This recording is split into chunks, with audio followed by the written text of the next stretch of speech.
word secrecy is repugnant in a free and open society. And we are, as a people, inherently and historically opposed to secret societies, to secret oaths, and to secret proceedings. Coming to you from the studio, and then this is stars, on planet Earth. The trance is the truth, is the drugs, try the best, Ignition sequence start.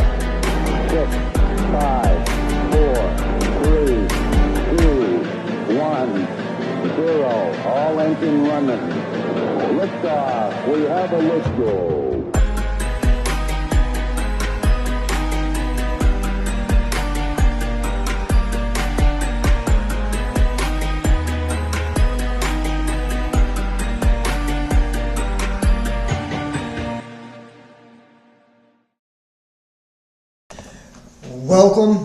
Welcome everyone. I'd like to thank you for joining the Best Damn Podcast. I'm your host, John Keane. As always, big ups, big thanks to all you guys that support us and watch us. I want to ask you, please follow us, Instagram, Facebook, Best Damn Podcast, Twitter, The Real Best Damn. Tonight, I've got a special treat for you guys. I recently did a Twitter Spaces with Justin, aka Know Thyself, and Derek Bros. You guys are familiar with him as well, formerly known as the Global Witness. Now I believe it's the Willing Witness. What we actually did was we had this big discussion. It was an open mic, and we discussed aliens or demons. I mean, now at the later end of the show, it gets a little bit into spirituality and religion. As you know, open mics can kind of go all over the place, but primarily we're focused on, what are we dealing with when it comes to extraterrestrials and interdimensional entities? Are these in fact fallen angels? Are these in fact demons? So I hope you guys enjoy. And I want to remind you, tomorrow night, Sunday, every Sunday, we'll be doing the bestdamnfam live, which is our uncensored content. You will not be able to get it on the public platforms. I believe we're going to be doing a deep dive into the book of Revelation tomorrow night. You can check that. I believe it will be 10:30 p.m. Eastern Time. That's Sunday, tomorrow night, 10:30 p.m. Eastern Time. And you can check that out on Patreon. It's patreon.com, Best Damn Podcast Official. Patreon.com, Best Damn Podcast Official. Or if you donate and support in the month of January 2024, you will get access for all 4 weeks. So you get to watch every show all 4 weeks. So if you missed one in the beginning, you'll get all of them. You donate on PayPal, Cash App, Facebook Messenger Pay, and you text 513-393-2396 or email the Real Best Damn Podcast for your links. And if you'd like to book a personal tarot reading or anything like that, check it out too. Make sure you guys check us out on TikTok, Facebook, Twitter, Instagram, YouTube. We got so many different cool shows out right now. We just did the Gateway Process, part 1 and 2. Did the Epstein Files, which it had a public part and a private part, which is part of the subscription content. And now we're going to be unveiling, this is the second Twitter Spaces that we've done, and this is a really good one, man. And the Global Witness is with us, Derek Bros is with us, so it's a treat. So I hope you guys enjoy it. Here you go.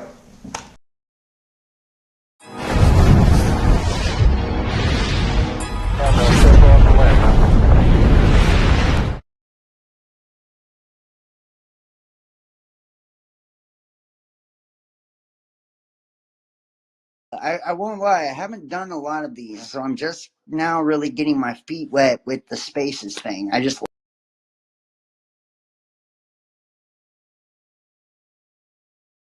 like them. I think they're fun, honestly. So,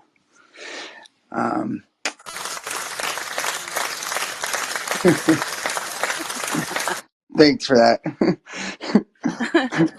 What the fuck, bro? That was corny as fuck, man.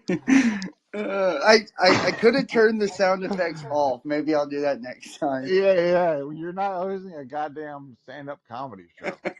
That's just funny. I didn't even know what those were, but I was like, oh, okay. Yeah. That's like a lot. Oh my So, on this particular You, one, the topic I wanted to kind of throw out there, and let me edit this because I don't know my yeah, you, spell check. yeah. Er, and I shared it with people that know their shit, bro. Well, I don't care as long as they come check it out. That's all good. No, I meant people that look at my profile or yeah. Anyway, never mind. Nice to see you, SBX. If any, and like I said, anybody who comes in here, I should change the settings to give everybody.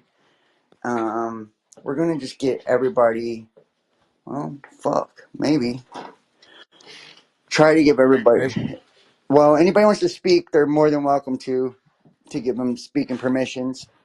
If you can't do it, then raise your hand and somebody will get to you there. So, um, we'll get you taken care of. get you squared away. So since we're talking about aliens, I'm not really sure which country or what jungle it was in, but it was recent, and it was about these face peelers and about what they did to that young. Have you heard anything about that? I have No, not heard anything about. Okay, yeah, I feel like I Oh, hold on. did. Let me put a link in.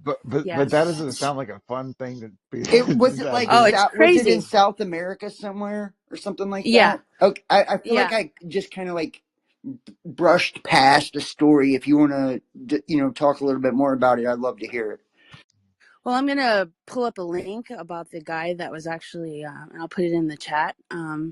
Basically, it was in this village and in South America, and a journalist was staying there, and this young girl, she survived it, and what all the village people described these things as were like tall, kind of like draconian type looking, and they peel your face off, and that's all they want to do is take your face off.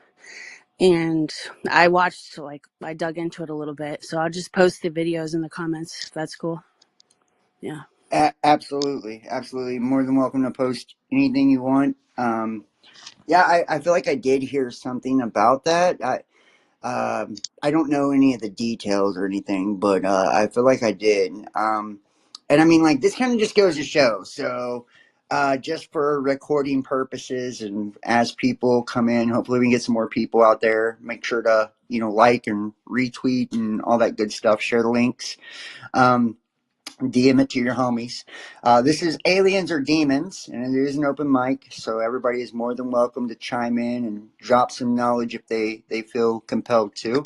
And it is our ETs and the gods one and the same. So it's like we see so many fucking accounts, y'all, of aliens and abductions, and I've actually I mean, I'll share it if people are interested, but I mean, I've even had some experiences myself with that, and a lot of the experiences people have is like bad.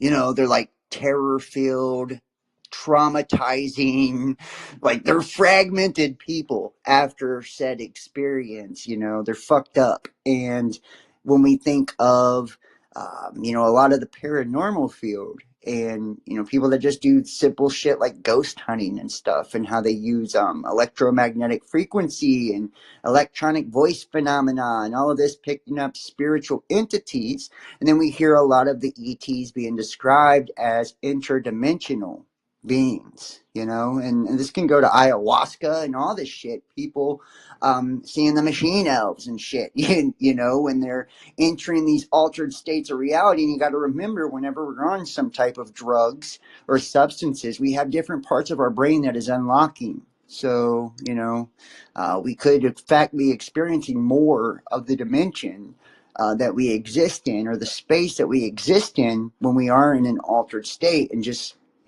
not really be conscious of it when we're not, because even when you look at the Bible and the Tower of Babel, we built this tower to the heavens, And then all of a sudden, our language was divided, all the people were scattered and divided, and man would no longer be able to dwell with God forever. His years were shortened to 120 years. And then you hear about, scientifically, genetics have proven like our telomeres have been altered to like make us only live 120 years. And just a lot of shit says that we've been tampered with. And, many people attribute that to extraterrestrials, to the point so much so that Earth is almost described as like a giant aquarium. It's like we're fucking the pets of the gods, if you will. It's like we're a little fish tank or something down here, and we are some weird science experiment for these guys or girls. And then you look at the stories of like ancient Sumerians, like Enki and Enlil, and how they basically fuck some monkeys into bringing us into fruition. And it's like I even remember like Enki in one of the books in one of the tablets, he tells the girls he gets 7 sisters. Lo and behold, right? It's always 7. Which correlates to the 7 colors of the rainbow, the 7 main planets, 7 days of the week, right? 7 is the number of God, blah blah blah, right? 7 chakras. And he gets these girls and he says, I'm gonna put man in your belly. He's like, and you can raise little gods, or you could have monsters in your stomach. And it's like he's just telling them, like, I don't know how this shit's gonna turn out, but But this motherfucker could his dick could dig rivers and shit. You got to respect that kind of thing, you know. I love Inky, and I didn't know his dick could dig rivers, but Yeah, I know bro. he was a man whore for sure. Inky and Enlil are man whores, bro. Enlil fuck killed his mom and fucked his half sister. I mean, they all fucked. Yeah. I mean, bro. Oh my God. But we know that okay, so the first little monsters that they made in the Sumerian But tablets, remember yeah, they weren't I smart enough. can't They hear could. John at all. Okay, can you hear me now? Can you hear me now? Like, is he talking? Because I can't hear him. yeah, he was talking. I can't hear him. That's weird. Um, Make sure that whenever you're not speaking, you've got your microphone muted. I wonder why she can't hear me. That is strange. But hopefully, okay. Um, but when they made these little, these gods or whatever, and hopefully this is going through. Let me make sure. I'll mute it once, unmute again. Okay. Now, when they made these gods, Inky had the 7 sisters or whatnot, and he's like, "Yo, this Is is someone talking right now? yeah, I can't hear him. I'm. Why she can't hear me? All of a sudden, Tell her to drop in and then drop out and then drop back in. Amy, drop out and drop back in. Leave and come back.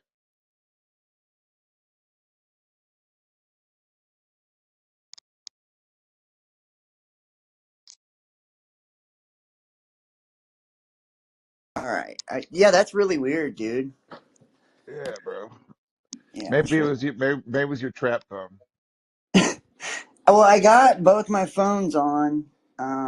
I'm on my iPhone now, but I got my other Android sitting over here just in case because sometimes, spaces is weird. I don't know. It's like sometimes it's, the last space we did just was fucking terrible. I see 100 come up, so I'm guessing she can hear me.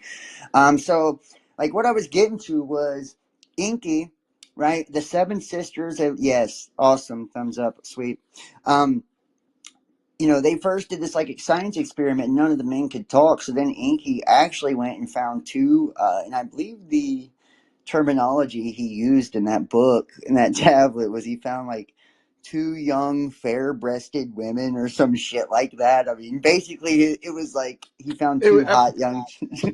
but I mean, it was Zachariah Sitchin, so that's taking a grain of salt. But anyway, I mean, yes, but still, I mean, He wasn't an agent of the Rothschilds, not at all. But Yeah, he absolutely was funded by them. I'm just saying that there's still some legitimacy to it, in my opinion. Like, there's way more than just, his wording of the tablets that supports, like if you look like Akkadians, Sumerians, and Mesopotamia and all of this, like, there's some legitimacy to it, is all I'm saying. And then Inky goes and fucks these two young chicks, and that's where he got, what is it, TT and Adamu or whatever, like, so that's kind of where we come about, you know. Uh, yeah, and well, so it's like, what are we, and we have so many things like Ouija boards and shit like that that allows us to communicate with entities that are not physically present, that are existing in the same space, but it's in another dimensional reality. You know, Are extraterrestrials and demonic entities one and the same? Or are fallen angels and aliens one and the same? Or are the little g gods, the sons of God, and aliens one and the same? Like, um, if anybody wants to kind of like kick it off, I would love to hear, anyone's opinion on, what your thoughts or beliefs are as far as that goes. Like, and are we seeing UFOs? These UFOs, these unidentified aerial phenomena or unidentified flying objects or whatever. Sometimes they're just glowing fucking orbs or spheres in the sky. You know. well, okay. Well, Go ahead. I saw a video today of a girl who was probably maybe 4 years old who knew all about fucking abductions and how they were fake to serve as fear, and how they were. She even knew about the fucking shadow government, like however young she was, and but because her mom was recording it or whatever, and and she was saying it's all staged to put fear into people's hearts, and that it's not real. But Like, what do you mean, like all stage? How, Justin? Like, so abductions. okay, okay, well, okay, well, I don't know. Um, I had an abduction experience, but I will be honest with you. I had a demonic attachment at the time, and this is before I started podcasting and all of that years ago. I actually got into I was like trying to get clean off of drugs and shit like that. This is years ago, man. And I started going to church, and I was like doing maintenance and shit and working for this pastor at a church. And I had this best friend, man. He was about 10 years older than me, just kind of like really a good mentor and shit, kind of, teaching me how to be a man and grow up and stuff. Well, my friend passes away. We lived in apartments, and he lived in the very apartment right next door to me. And I did maintenance at the building and at the church and shit like that. So I remember like one of the nights right before he passed away and died, we had this conversation, and we were talking about death. Actually, it's really weird how that shit works out. Somebody dies, and 2 days before that, you're talking to him about what would happen if you die. And we're like sitting there drinking and shit and smoking, and he's like, if I die first, I'll come back as a ghost and I'll tell you, if there's life after death. He's like, and you got to promise, you'll do the same for me. And I'm like, right. So like we have this little pact or agreement, and shit you not, 2 days later, my fucking homie dies in his sleep from sleep apnea. Um, so after a couple of days after his death, and I knew he died the next day. Like, I felt it when I woke up. I just thought to myself, like, Kevin's dead. I knew it. And then I seen the coroner outside. And I'm like, damn, it was just wild. Um, so uh, the first weekend after that, my baby's mother, who I was with back then, used to take my boys. I only had two of them then, to get their hair cut and shit. So I'd be at Lone, like on the weekend. Saturday night, I'd be all alone by myself. And it's like I took advantage of it one night. waited till like fucking midnight, turned off all the lights, and I loved watching shit like Ghost Adventures and stuff. Like I love that shit. And thought, hey, who knows, you know? So I had a digital audio recorder because I've always been into, you know, music and audio production and shit for years and years as a hobby. And I just tried to speak and I said, you know, please tell me your name because my buddy had died in my building, you know, right next door. We had a wall separating us. And all of a sudden, I heard 3 knocks. And then I felt this cold rush of air with like static electricity charged in it walk right through me. And I felt it. Like I felt it walk through me. I knew a spirit had walked through me. And I didn't hear anything audibly with my ears. But when I played the tape recorder back, I heard, when I said, please tell me your name, I heard, Kevin. And he was like this big black dude. I mean, he had a very distinct voice, man. Like it was his voice, his name. I mean, I fucking freaked, bro. I'm like, oh my God, I got my friend. He's still here. Da, da, da, da. But come to find out, what it actually ended up being was a demonic entity that was mimicking my friend, I guess. And that's what allowed me to, like, it got me to open myself up where I was trying to communicate with this fucking thing. And then I ended up getting a really, really bad demonic attachment for like the next year. And I mean, this thing was so goddamn evil. It would like pinch me, slap me, scratch me. I was a grown ass man scared to go to sleep because it was like a dream demon or something. I would have night terrors every night and they would be horrible. Well, one night, I was out front. I just got done cooking out and shit. And we see like this big bright ass glowing light in the sky. And I told my baby's mom, like, go get the camera. I was like, what the fuck is that? You know, and this is like right around the time I started learning about all the Nibiru shit. And I thought it was like maybe I'm catching some Planet X type shit or a comet or an asteroid in the sky. So she comes running out with the digital camera. And lo and behold, this giant light in the sky, this orb splits into 2 orbs. They start rotating around each other. Then those 2 orbs split into 4 orbs. They start rotating around each other. And they would like rotate and then come back together and rotate and come back together. It was strange as fuck, but wild. And they were very, very bright. So she brings out the camera and the camera will not turn on. This is in the days of like a digital camera, you know, before our phones were gangster enough to do all that shit. So lo and behold, these things disappear. She sees it as well. And as soon as they disappear, my camera kicks on. Well, I go to sleep that night. And like I said, I did have this attachment at that time, so I don't know. But when I went to sleep that night, it seemed very real. I woke up and I was on a metal table, and there were like 3 or 4 what they looked like would be like grays, but they weren't short though. They were like tall as men. They were like 6 feet tall, black eyes and everything. And there was like standing above me on a table, and I couldn't move. I couldn't talk. I couldn't do anything. I was like paralyzed. And they're like standing above me on this table. Hey, Derek, what's up, bro? Um, nice to see you, homie. So I'm, I you know, wasn't see I these. wasn't intended to come in here as a speaker. I just came in and all of a sudden I'm a speaker. So hey man, how are you? Yeah, I wanted to let people be able to speak, but yeah, man, I'm really glad to see you, man.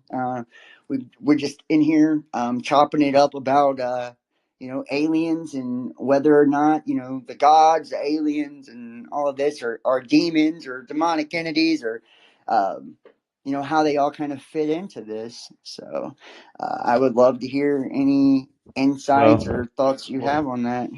well, you guys go and I'll see if I can add to the conversation as we go. I just jumped in. I'm gonna settle Sweet. down. I'm gonna settle down. I poured myself a drink. I'm gonna Nice. relax and try to go to sleep. So I'll just hang out with you guys. How about that? And if I can Sweet. contribute, I will.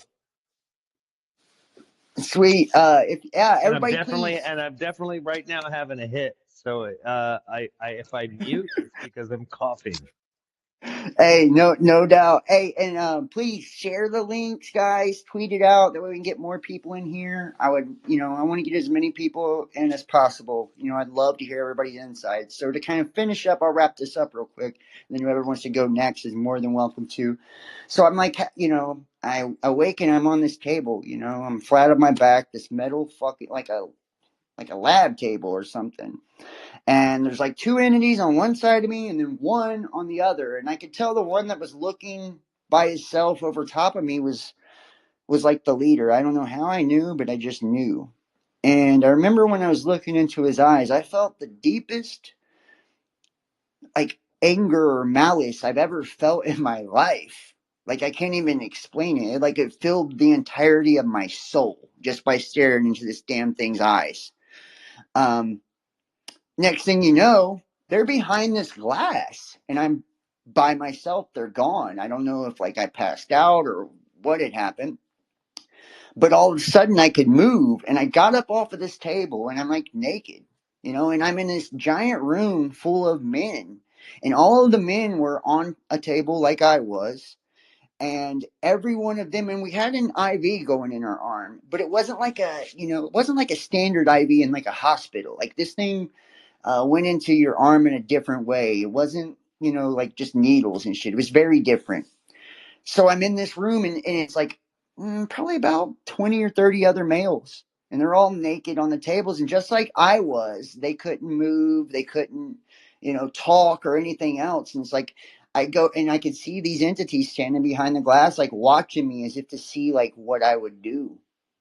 So I try to walk out of the room and I open like these double doors and there was two more entities standing at the end of a hallway. And then I woke up and I thought, and I'm in my bed. So I thought, damn, that was a fucking crazy dream. And like I said, I had this demonic attachment at the time. So I thought I just had like a night terror. But out of the corner of my fucking eye, and this is what makes me wonder, out of the corner of my eye, I watched, it looked like a 3 or 4 foot tall, and it wasn't gray, but it was like a brownish color, but it looked like a gray, but like a brownish color. And like it was wearing a biohazard suit or something. And the biohazard suit had like a blue light or something inside the helmet, like illuminating it. It was weird as fuck. And I'm like watching this thing like walk through my hallway. And when I hopped up out of bed to like run in there and see like the dude just dropped me off in bed or something. And when I run out in the hallway, there's nothing there, and so I mean, was that an abduction? I mean, it's very strange. My baby's mom, I remember that night as well. Kind of posting on Facebook saying, "Did anybody else see, a UFO over blah blah blah, in the area?" And other people had posted online too, so it wasn't just us who seen it, you know. So, it really kind of makes me wonder. And then we look at like a lot of the ancient astronaut theories out there now, where so many different entities that are described as gods and demigods and whatnot.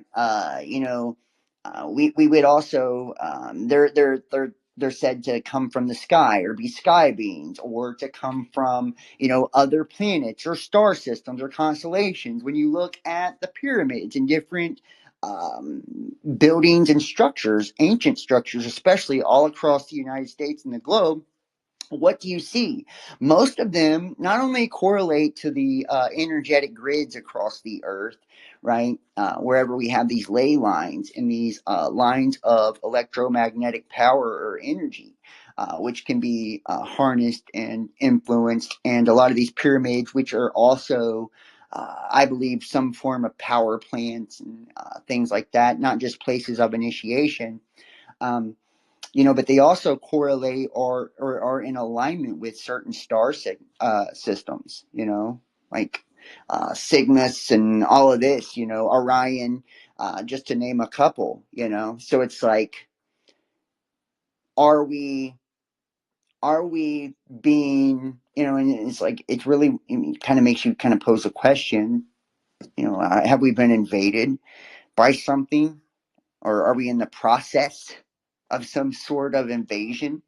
When you look at AI, and how AI and D wave or delta wave, and how delta is the brain wave for sleep, right, and the unconscious, and how D wave has a heartbeat, it's sentient, and it's actually existing in a quantum, reality. Everything's quantum, so that means there's multiple layers of reality and dimensional aspects that are simultaneously existing in our space, our current space right now, but we just have a limited capability or capacity to be able to see, hear, or view any of it, right? That we see 0.00001% of the electromagnetic light spectrum.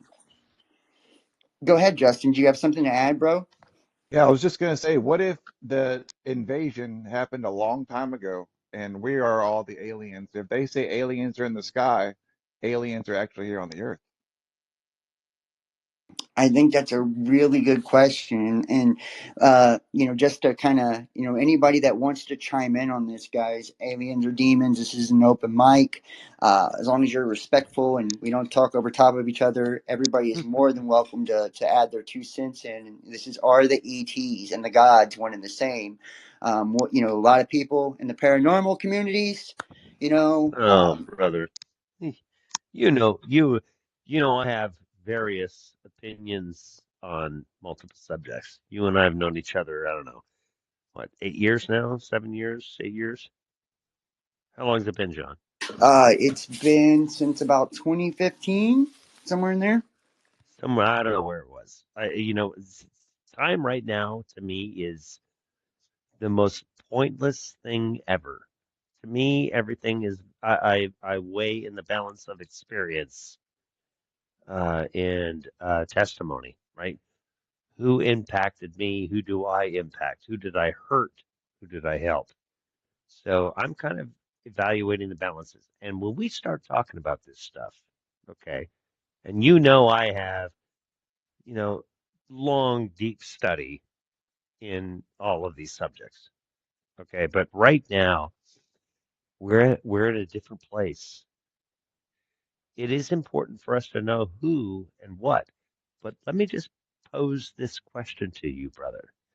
That the simulation that we already live in, okay, is simply being hacked right now. Do you hear me? I It's being do, hacked. I do, and You I would understand? absolutely agree. Yeah, that's why we're It's being seeing hacked. mirrored through It's being technology. hacked. It's being hacked. It's going to look bad, but I could tell you right now, my kin, my kin, my folk are coming. By your folk, um, You Derek, mean and the Anunnaki? No, the Anunnaki are the ones that you're contending with here. Oh, okay, okay. right, Who, and who, who, I would agree. Hey, I mean it's a really good question. Anunnaki is the equivalent to fallen angels. Yes. oh, okay, Okay, okay. so understand that they're fallen. We are not fallen. They've Oh, convinced us to come here. They've utilized components and aspects of us. If you really want to get into the ancient nature of this thing, it gets deep. Okay, so Please this is, do, please do. yeah, I mean, it is, this is, we are literally a technological advancement. You understand how far back this goes. We are a product of our ancestors. That's why you have ancestry, right? What is ancestry? Because they've created it. It's a creation. I'm a programmer. I'm a developer. So to me, once I got into the depths of code, and not just code, but the kernel of computers, the kernel, I could see quite clearly how we are code. And that is why somebody like Elon Musk can say unequivocally that, of course, we are a simulation. So what is happening when they're trying to break out of the quote solar system, right? They're trying to break out of that because it's a closed system. It's closed. Trust me, you're not getting out. The only way you get out is spiritually, but physically, you're not getting out of this shithole. Just to let everybody know, you're not leaving. Okay, it's a prison. Once you understand the walls and you see them, whew, you'll never unsee them. They're everywhere, technologically, spiritually, emotionally. They're building them all the time, and they reinforce those walls on a daily basis. So this is You the know, ancient. go ahead, bro.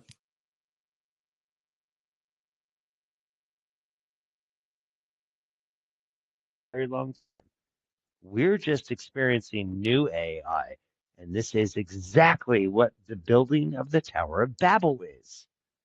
They're trying to kill God. We have become God. No, this is the battle of gods right here. This is the battle of Armageddon. You're watching it take place. Watch how this happens. And because they're struggling so hard, brother, for power, because they're losing power to AI and they're losing power to the people. So there is a war coming and they know it. And they are fighting like hell to hang on to power. And they will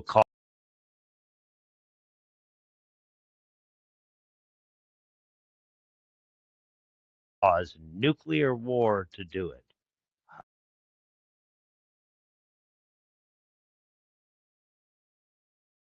Hide and watch. Um,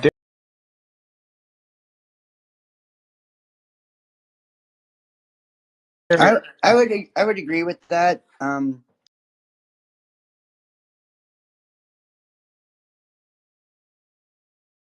To an extent, um, we do see, and I think to me, just over the years of my own personal studies, that astrology, numerology, sacred geometry, things of that nature, kind of show us that each and every one of us are individually comprised of our own unique algorithm.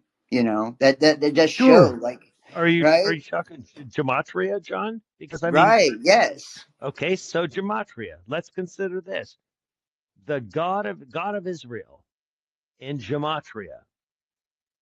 Have you ever looked that up, John? I believe it's 666.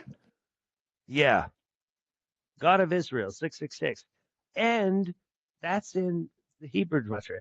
If you look at the symbol, the simple and the generic gematria, it's 322 and The Skull and 101, Bones.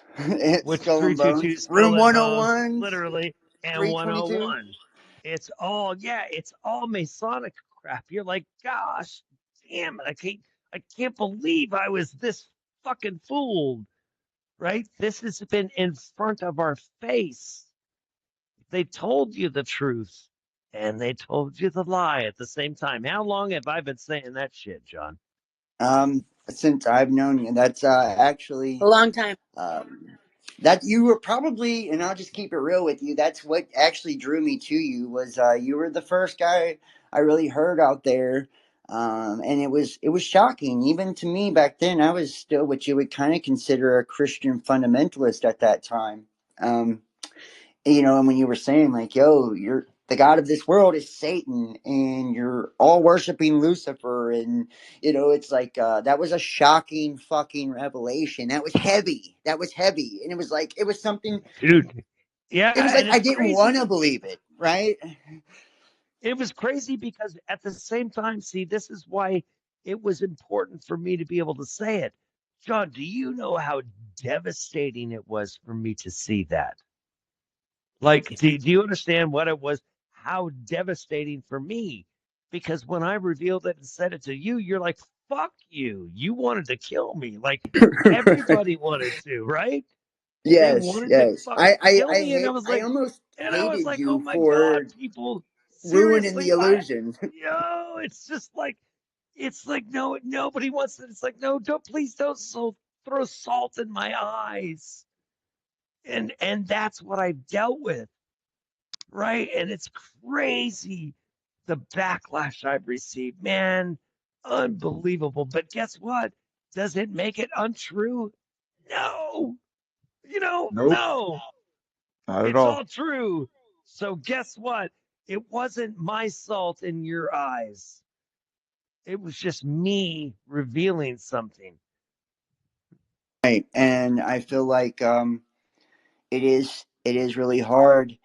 And each and every one of us in this chat, I'm sure, can relate in some way, shape, form, or facet, as we've taken these truths to our families and our friends and our loved ones and our partners, and we've been looked at and called crazy because the same thing. It's like, I feel like people like myself, you know. Even though it was a hard pill to swallow, like, that's, meeting Derek, and that kind of creating that, it forced this awakening. And Derek will remember, he knew me back when I was with my baby's mother and all that. This has been forever ago. She used to answer the phone lines and shit for us. It caused, my family fell apart. I mean, my whole reality shattered because it was like everything I built my world on was an illusion. It was false. It wasn't true. And the targeting I experienced as I started to speak out about these things was so fucking intense. So intense, you know. No, people don't even comprehend how deep it goes. Okay.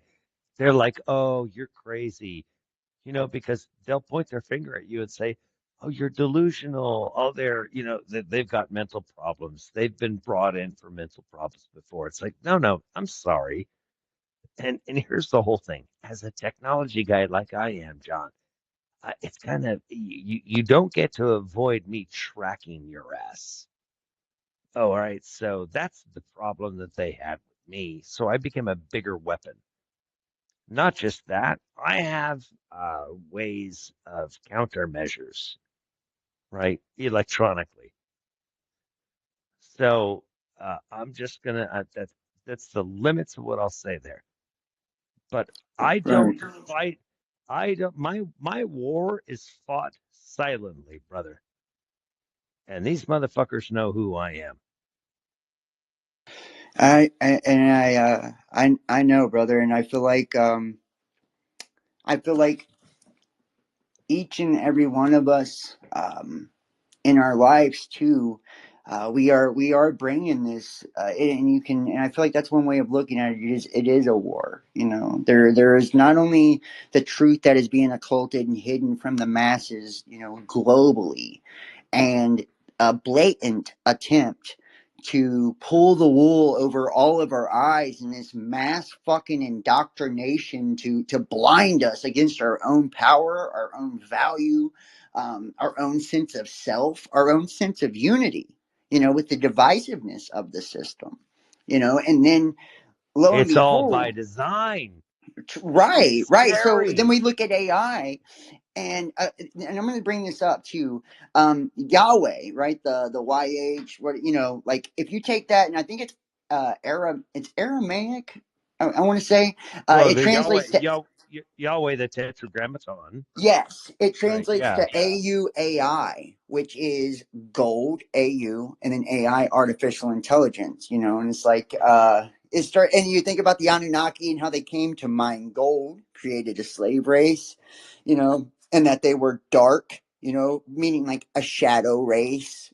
We are creating the image of the Elohim, which means image means a phantom, projection, illusion. It means we're a shadow of something in the spirit, right? We when it says don't At, worship false idols, an idol is your at body. the beginning, do you know how they knew you were gods?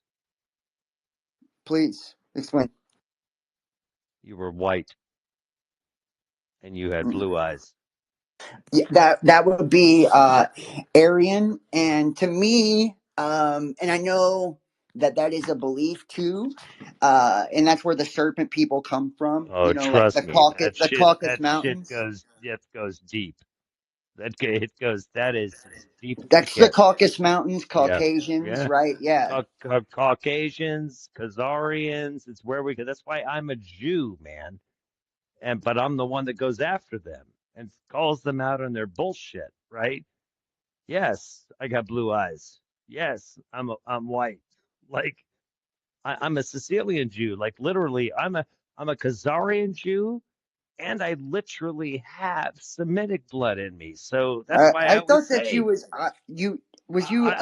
I'm both. Ashkenazi. I'm Ashkenazi and I'm actually Semitically Jew. Well, and people not familiar with Ashkenazi, when you hear the word Nazi, that's where that derives from, guys, is Ashkenazi. Hitler was actually Ashkenazi Jew. His mother was. And I believe in order Yeah, for you to remember be, the word Holocaust? Just everybody, Burnt let offering. yeah, let that shit sink in.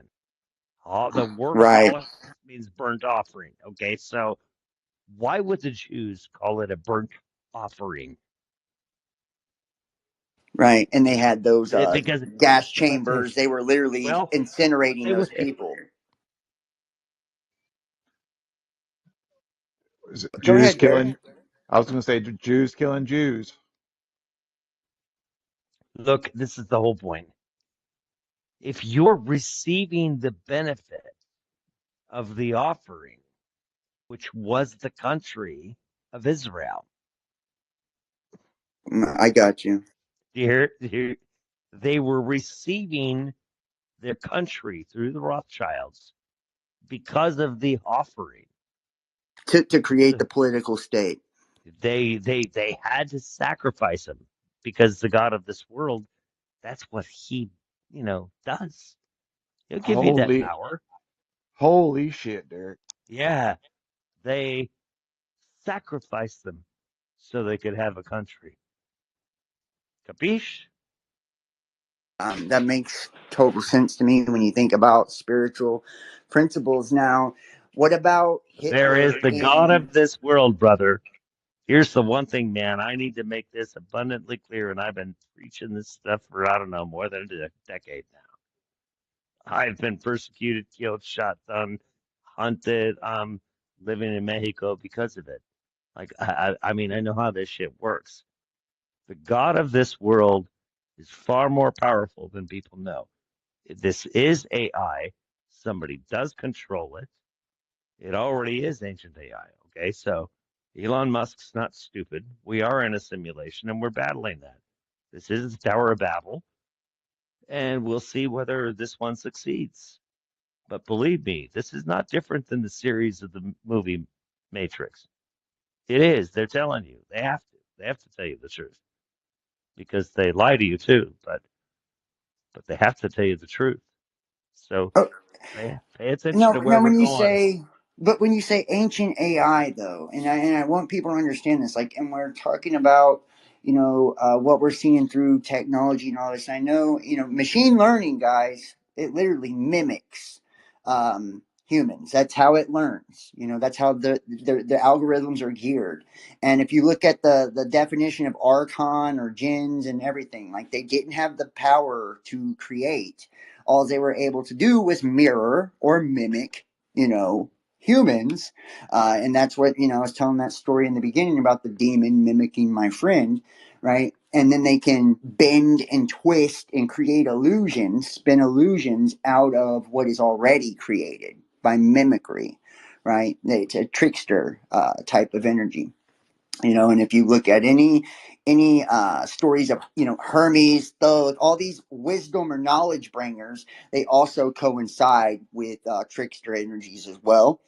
um, so when we're looking at AI and how it's machine learning and how ultimately it's in a quantum realm, right? It's sentient, it's aware, there's neural networks, a worldwide web, just like our consciousness, the ethernet, right? You see the comparisons to creation already.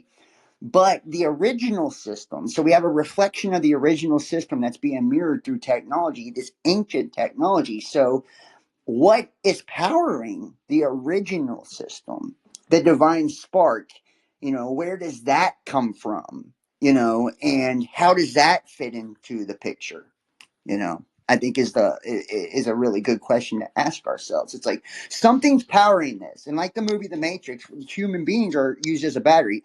And Justin, Derek, anybody who wants to raise their hands and jump in this, I would love to hear your thoughts on all of this. I was just Well, gonna say. Yeah, Go ahead, no, Derek. no, no, no. They said no, no, no. I wanted to hear from no, they self. I was gonna say let you go because I want to hear from you. I was just gonna say, if you remember the movie Prometheus, where the two brothers meet and they say, "We cannot create. You know this, brother." There's and that to me that was them telling the Inky and Enlil story for those who can see it. But go I absolutely agree with that, Yeah, Justin. Yeah, that was yeah. Inky and Enlil, and there was a sequel to that where what was the sequel to Prometheus? They actually did a sequel, and it was like more. They fought in the second one. It's like, but they were like robot brothers, weren't they? And they found like the giant Titan on that planet, and they thought that they were going to embrace humanity. And it came in that story. Humanity was seeded by an alien race of Titans through DNA. They kind of sent it out through an asteroid or some shit, and it hit the earth and over time evolved into us, this spark of life or whatever. But when they met the Titan literally ripped the guy's head off. They didn't even see it. They seen us as like an insect. We weren't a living being in their eyes. It's so funny. I'm just sitting here thinking, John. I love, we're talking about a scene or something from a movie because I'm going to say this right now.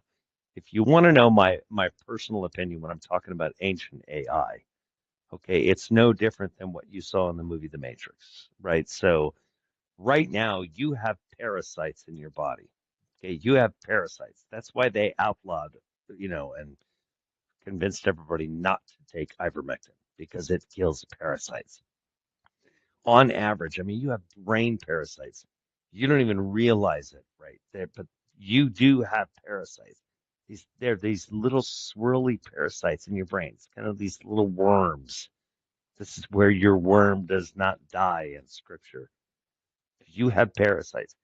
These parasites are just like the Matrix, brother. I did that whole video on YouTube. I don't know whether you've seen it. It was like I did it a couple months ago, 2 or 3 months ago, when I was further south here in Mexico. Because I was trying to describe how deep this goes. But you remember in the Matrix when he had the little electronic device and then it turned organic and crawled inside his body. So Yes, it I went from do. being and okay. then Neo had to Yeah. dig it out. Yes. So that transition from being technological to biological has already happened. We're already doing it right now. They got shit inside of you that is biological technology. Like it's technology. I don't know how any other way to say it. It's not like this is secret stuff. So we are in that space.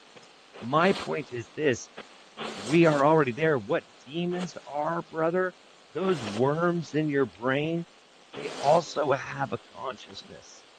So think about how scary this is that they live through you. They talk to you.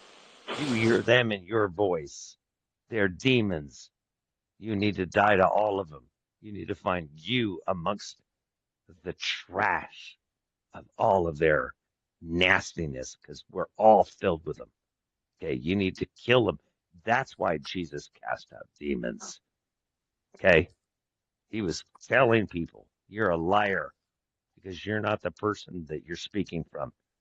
I can tell he could see it because they were detached from the human that he was looking at. He could hear their selfishness.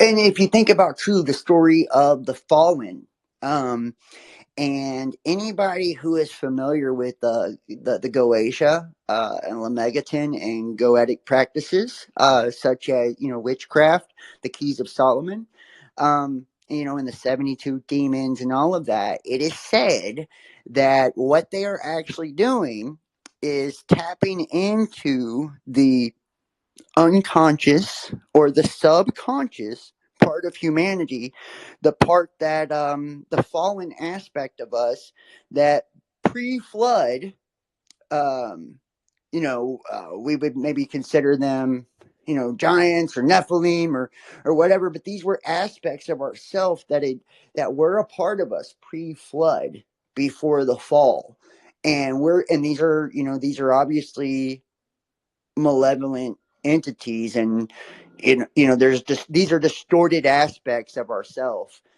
Whether you believe that or not is up to you, on how you perceive them. I'm not here to tell you what to believe. But when you use like an obsidian mirror or things like that, and you call forth these 72 jinn or genie, that's what you're essentially doing, is calling up fragments of the subconscious that are no longer active within humanity, because these are pre-diluvian aspects of us that were once active parts of our genetic makeup, our DNA, and our conscious makeup. And that's why there's so much, you hear about trauma and wounds and psychic trauma and soul contracts and all of this in people, and how they have trauma from past lives, and how we have junk DNA as well.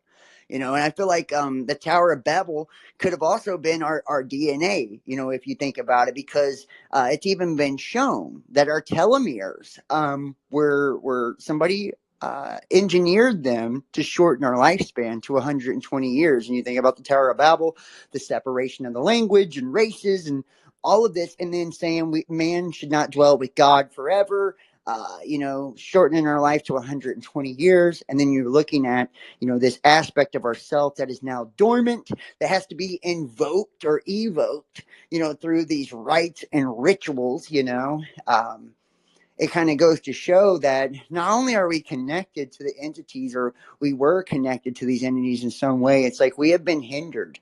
It's like we've had a governor put on our brains to where we only use 10% of our brains. We have a governor put on our spiritually, to where we don't have access to all of our collective unconscious.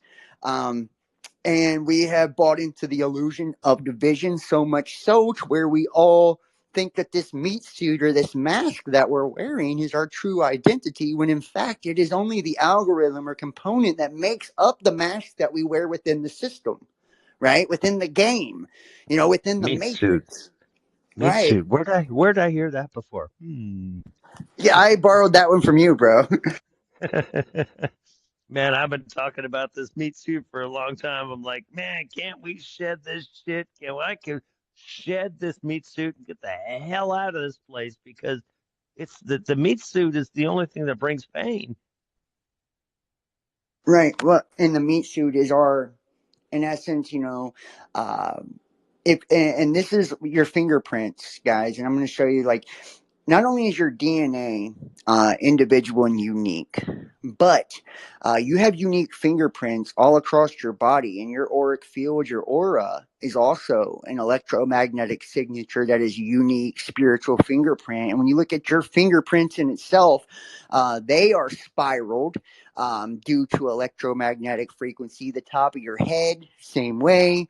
So your meat suit, in essence, the reason I can't put my soul in another person's body is because my genetic code or components, they match what my spiritual essence is to my unique spiritual essence. So it's like, that's why demons and shit can't just steal our bodies. We have to invite them into us, and they can only attach or possess. They can never take us out of there.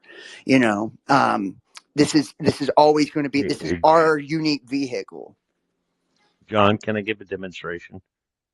I'm going to prepare. I Sure. tell you, everybody, right now, just prepare your ears, okay? Believe me, this is real. Every single one of us have this. I'm just making something audible, all right?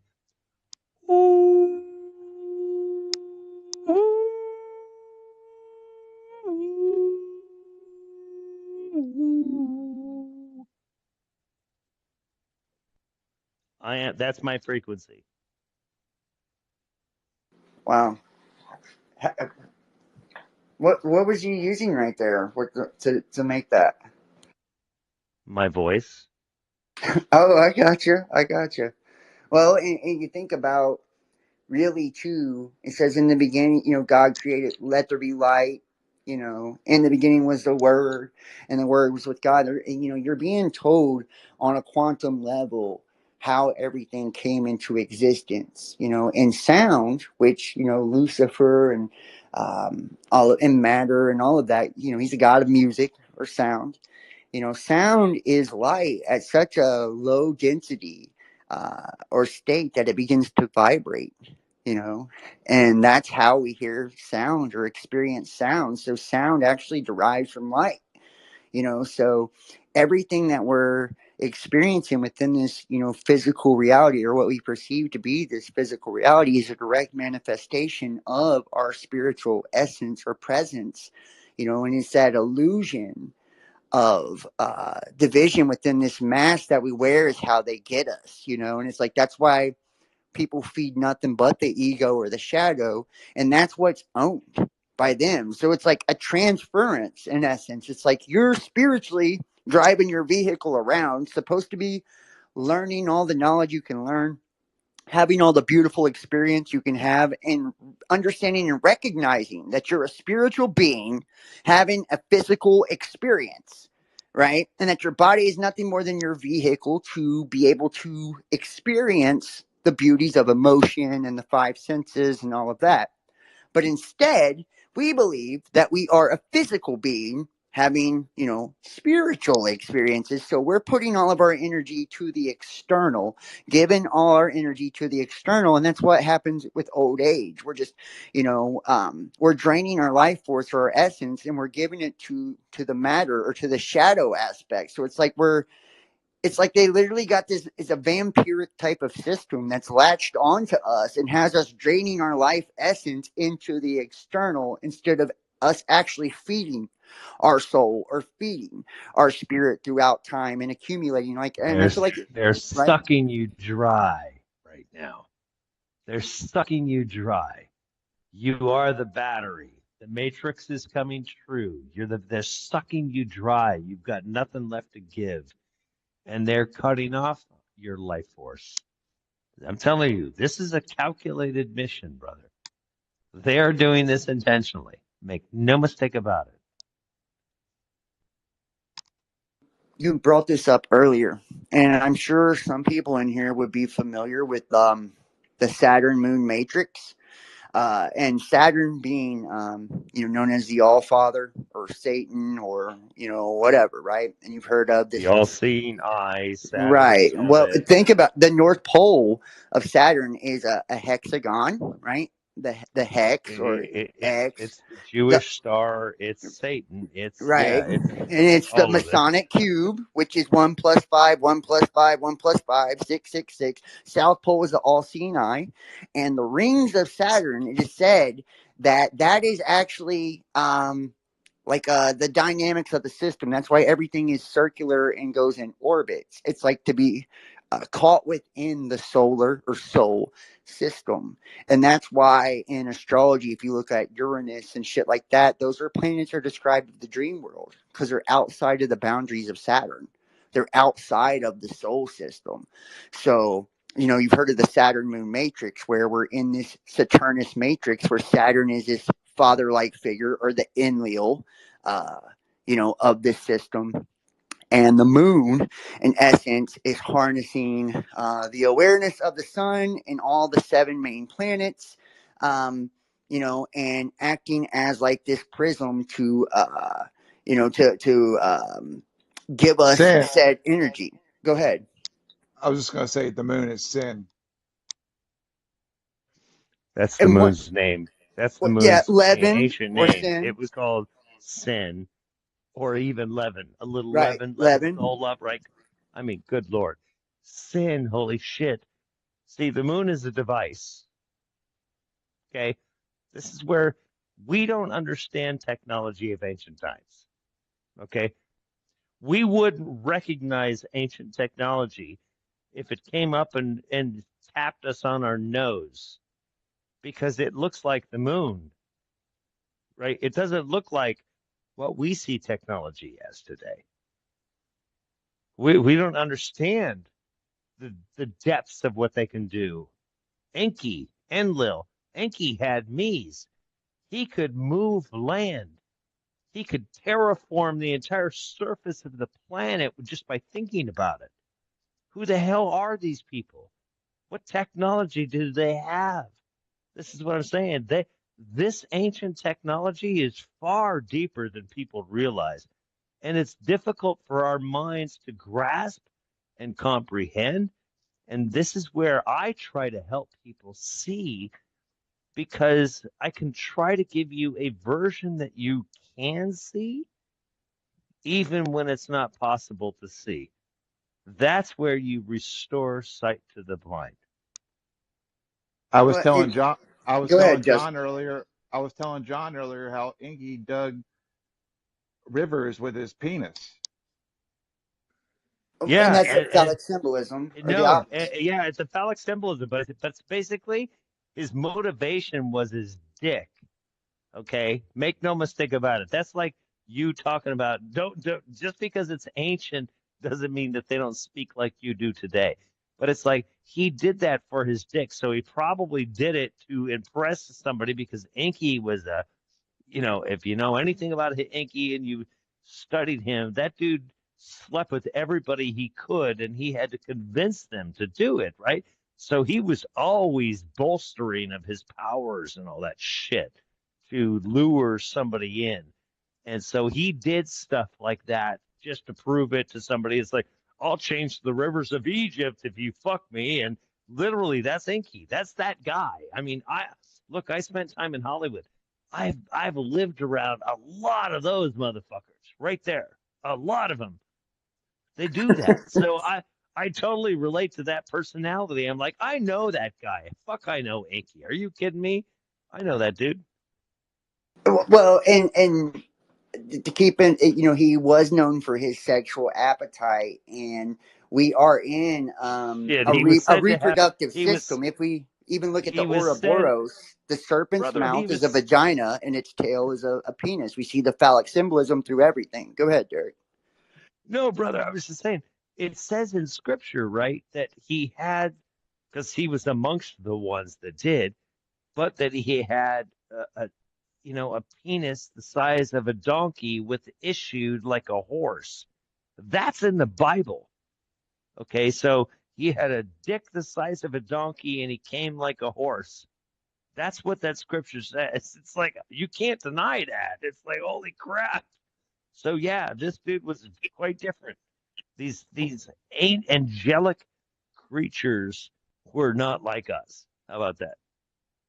No, they weren't like us. And when we look at, I think it's not the King's List, but the Valley of the Kings in Egypt, and this is old dynasty Egypt. They have these statues, and I should get the images and try to post on here. Maybe I'll do that next time somebody jumps in. And keep in mind, anybody that wants to jump in, raise your hand. We'll bring you on in. I'd love to hear your thoughts on this. Aliens or demons? Open mic. Are the ETs and gods one and the same? This is being recorded, and I will be posting this on all the platforms. But in the Valley of the Kings, they have statues that are different sizes. Some of them are 36 feet tall. Some of them are like 15 feet tall, and they have them in rows. And then you hear of the tales of Metatron and how the perfected human being 55 feet tall. And there are many schools of thought that actually go to, and the Nephilim being described as giants as well, right? Keep in mind. So it's kind of going to describe and all the giant tales with Native Americans and so on and so forth. So to make a long story short, it's saying that in essence, the higher dimensional being, the bigger they were. Like, so the bigger auric field they had. Their aura was way bigger because they were a much bigger spark or piece of consciousness, a much bigger part of the creator, if you will. So it's like, think about something, a Nephilim 12 to 15 feet tall, as compared to a man. And remember, man, ancient man was a lot smaller than man is now. Why is that? Well, could it be because our conscious awareness has risen since, and we have more of that essence within us, maybe? Why is the population of the planet so much more now than it was at one point in time? Well, is it because we're in a reproductive soul trap and we're consistently and constantly being hammered by the gods into smaller and smaller fragments or fractals of that God energy? That way it is easier for them to devour, making more and more batteries out of us for this matrix, if you will, more and more sparks. Well, Go if you ahead. look at that I'm not sure if it was Utu, the Anunnaki, and he got the humans doing the work for him, and he's standing over him like a slave master, and they're spinning as gold, so to speak. What if our souls are the gold for the Anunnaki that the Anunnaki came for? Well, first of all, you got to go a little bit back in history. Do you know anything about the Scythians? Some A people will little, pronounce it Scythian, right? But the yeah, Scythians, yeah, they were the Gnostics, weren't they? look up, no, they weren't the Gnostics. Look up Scythians and their gold, okay? They turned their gold into art. So when somebody would bring, so think of an early banker, right? He protected your gold by making it a piece of art. He became a goldsmith, the early goldsmiths. The goldsmiths. These are the people that created gold things. So just look it up. I'm just saying it'll intrigue you. It's a bit of a rabbit hole, but it's one that will be worthwhile. It's kind of funny how the words, it's a goldsmith, and Smith is a Jewish last name. Just saying. Yep. And you know what a smith does, right? Yes, sir. It's a master of his craft. It's the Smithsonian, right? The Smithsonian is a It's a crafter. blacksmith too. They, It's a and if you think it's a about Thor, crafter of lies. It's a well, crafter. you think about Thor, and him smithing too. Like if you look at like the Norse legends and mythology, they created life essentially in man by the hammer of the gods, right? And that the divine sparks were created by that hammer. And if you look at the other schools of thought when it comes to ourselves, and why you see the pentagram and pentacles and starfish body with five, in relation to like digits or digitaria. And we live in a digital age now. We have 5 digits on our fingers, 5 digits on our toes. Those are relative to the hammers of the gods as well. Our hands are our hammers. That's how we actually smith things into creation as well. So it is a blacksmith forging, life, or forging weapons, if you will. And it's like our word, being known as a double-edged sword. So there's a lot of things relative to, the Smith as well. And like Agent Smith in the Matrix, it's like they're putting That's the the whole truth in point. It's plain all sight. over the place. It's right in front of your face, man. This Wow. is my point. They have to tell you the truth, okay? And they've got to make it really obvious. The crazy part is it's so obvious to us now, but it's not obvious to those that can't see. So those that have eyes to see will see. Those that have ears to hear will hear. It's very simple that we're living in the exact same days of Christ. And this is exactly the same time when the new church comes in, a Pauline, that is part of the Roman Empire and the Hebrews. And he integrates the bullshit and he makes a fake religion that you can go to. They're doing that right now. WEF. It's all planned, man. They're doing this. The Pauline doctrine is just alive again. People ignored Jesus. Whenever I talk about Christ and they have to fight me and they fight me with Paul, it's like it becomes pretty obvious who we're talking about. It's like what some dude supersedes Jesus named Paul. So yeah, we're not doing that. And this is a very different time in our lives. But hey, John, I need to go to sleep. It's 11 o'clock here. I'm beat. I'm bushy. Hey, thank you so I'm gonna much, jump bro, for off. joining in, man.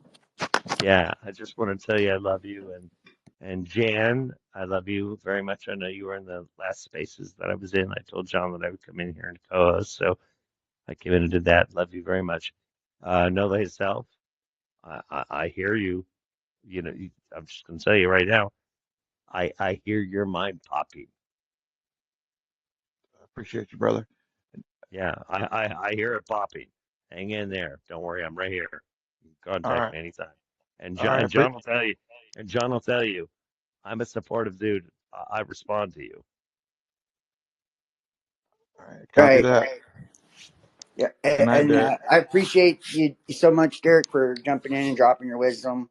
Um, Me and Derek's been cool for forever, man. So, uh, always bringing, a lot of insight and a very unique perspective. I'm sure everybody here is probably already following Derek, but if you're not, if you will, we should all be following one another. And I think that's a rule Derek has with his spaces. It's one I'd like to adopt as well. Everybody that comes in, let's all follow one another, when we're in these spaces. That way we can connect and create community, to be able to grow this, because it's like, this is our chance, guys. It's like, if we don't speak up now and create the vibration and the frequency of truth and freedom and liberty now, it's like we'll never get it. We'll Yeah. never. Let me just say this. Thanks, John. I was almost popped out, but I was wanting to listen to you. Let me just say this is where we're at as humanity. It's that last gasp of air. Oh, like that last gasp. This is where we're at right now. Take that last gasp. That's where we're at. I'm telling you right now. I wish I were wrong. I wish I were wrong. I absolutely agree. I absolutely agree. And what really gets me, guys, is like, so many people. And please, guys, if you want to join in, feel free. I would love to hear any of your thoughts, out there in Twitter land. If you would like to join in and speak. And Justin, you're more than welcome to hop in anytime you want to, bro. I mean, everybody, make sure to follow Justin as well. Know Thyself. It's my homie. We've done a lot of work together as well. Um, you have so many people now, especially in the UFO ET communities, that glorify aliens as some savior, and I'm not here to knock. If you're one of those people, please don't be offended. And I hope that you are able to listen to a differing opinion without it triggering you to the point where you got to click off. Like, I would hope you're able to do that. You're to that place.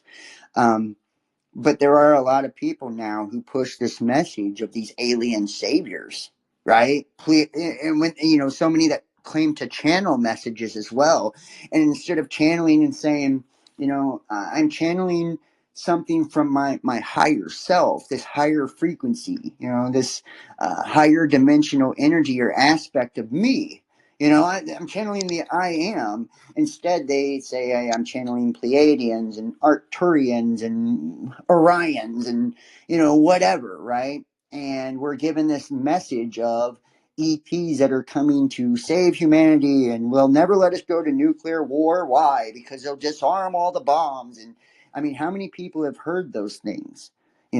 How many people have heard, big time people too, big time influencers, people with a large following and large influence, massive influence within the social media spheres that are pushing this, as basically telling you the same thing they were telling you in the days of, when religion was prominent. It's like, sit on your hands and trust the plan. And I'm sure people have heard that somewhere as well, right? Trust the plan. Isn't that ultimately what it all seems to boil down to at the end of the day? And hopefully we can post this on the other platforms. There was a lot of talk about the Jewish stuff. So I see Ali in the house. Ali, if you would like to jump in, man, let me know. I'll invite you to speak there. Uh, and everybody check out Ali. He's got some good stuff too. El Peso Ali. Um, and it's like we're told over and over, whether it's, trust God and, take no action and turn the other cheek and this and that when it comes to, religion. Or, then it's Trump gets into office and all of a sudden it's trust the plan. They're going to expose all those pedos and there's underground bunkers and children are being saved and all these arrests that are going on and executions, which you've never seen one fucking shred of evidence to support any of that. Not one. You've been told to trust the plan for what, 6, 7 years now? With not one drop of evidence. But see, this is what you call hope porn. You know, hope porn. They do the Hope same thing. Go ahead. hopium. Hopium. Hopium. Right. It is hopium. Smoking hopium. And, this is the same thing they do with the ET shit, too. It's like the Pleiadians said that we're channeling beautiful consciousness in, and now all of a sudden we're all awakening and we're going to protect you all from, nuclear war because we'll disarm all the bombs. Why And why why why didn't the Pleiadians say anything about COVID before it hit? You know what I'm saying? Or why did the Pleiadians say anything about economic troubles to come? why didn't the Pleiadians stop the COVID Yeah, scam? exactly. Why didn't Trump stop the COVID scam? I mean, honestly, why did he do Operation Warp Speed and started the vaccines to begin with? Yep. And people look to him as a fucking god. What, and especially if you look at like religion, they literally compared the guy to King Cyrus because he was minted on the gold coin, the Israel in the 70 years, and the third temple. And if you think about it, Cyrus fell in his fourth year. And in the fourth year, we had 30,000 National Guard troops occupying the nation's capital when they did the transference of power. So ultimately, when they transferred power to Biden, the United States fell that day. They shut down all the federal government. We had our own military occupying our fucking capital, and not just a couple of them, 30,000 of them. And then January 6th, in the Capitol quote unquote fucking bullshit riots, you can look at some of my, I think I've got it up on free now on BitChute and Rumble. But some of my subscription content and Patreon shit, where I've shown like that was all nonsense. They weren't even wearing real badges. It was actors and exploding blood packets and fake glass, and it's like we're still buying into all of these illusions when the shit is nothing more than a giant Hollywood production. And you hear about Project Blue Book back in the day, and the Betty and Barney Hill and all these crazy, crazy accounts of extraterrestrials. And mind you, everyone that had one of those hypnotic regression therapy back then, at least Betty and Barney Hill, they were fucking terrified. They were terrified. They had, traumatic experiences that their brains literally repressed it from the trauma. And if you look at like MK Ultra and Monarch and all these CIA operations, what is the number one way to actually mind control a person? Through trauma, right? Trauma-based mind control. It allows you to fragment a person's psyche and essentially, split those neural connections to not only contract memory, but to fragment the consciousness to where you can insert, commands through neuro linguistic programming, make them more suggestive. We'll do a chat on that one day. Mind control, something I've studied extensively because we've all had it done to us. It's still being done to us, and we get it done through occulted ways, through witchcraft and frequency, and whether it's and think about COVID too. Every country in the world, the Department of Defense through DARPA, literally, is what dispensed all of those jabs. Why would the Department of Defense be doing that? Because it's a weapon. It's a weapon. And if you think about what it contained with the graphene and all of that, what is graphene's magnetic? The magnetic pole of your body is your pineal gland. That's your magnetic pole. If you were a planet, your magnetic pole would be your third eye. So magnetically, it went straight to people. That's why they had aneurysms and all that, or their heart would stop, because that's your magnetic pump. That generates an electromagnetic field with a 6-foot radius. And notice the social distancing was what? 6 feet. 6 feet. Right. Hey, So, why do you think they call it a cell phone, John? I was going to say that earlier, but like a cellular level. yeah, it fucks with your aura. The aura around your body is 6 feet also, I believe. Right. And see, and that's what I'm trying to say. It's like, but yet at the same time, we bought all this smoke and mirrors for so long, whether it's a religion or government. Keep in mind the word government. Govern, which means it's a derivative of archon or lord or control. So to lord over or control. Ment, as in mental mentality, to control your mental, your mind. They're telling you right there, archon is also another form of government. Government and archon are synonymous, right? So is lord.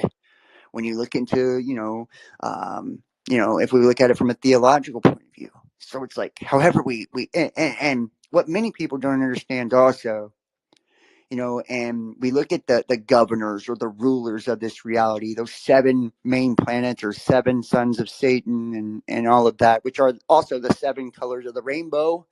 And they break down into metals and minerals and so on and so forth.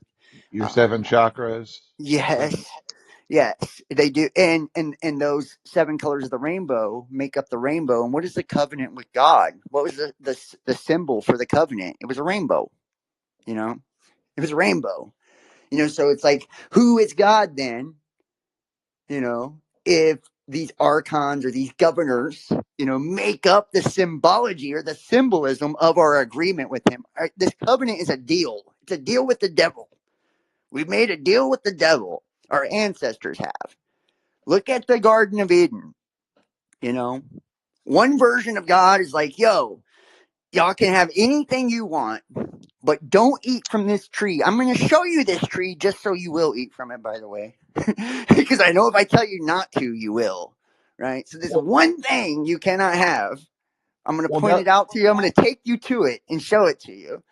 And then I'm going to come back, or my brother, Inky, is going to unravel as a serpent, which is, Kundalini, or, in these Kundalini experiences, and Caduceus, the serpent up the staff, and you see that in the medical field and all of that. It's just all over in your face, not to mention every EMT, firefighter, police department, all of that are part of fraternal orders. That's why they wear 6-pointed and 5-pointed stars, because it's all brotherhoods, just like the Masonic and all of that. Our country was founded on it as well, So we see the other serpent unraveling and saying, if you eat from this tree, you'll be like God, the knowledge of the good and evil, surely you will not die, right?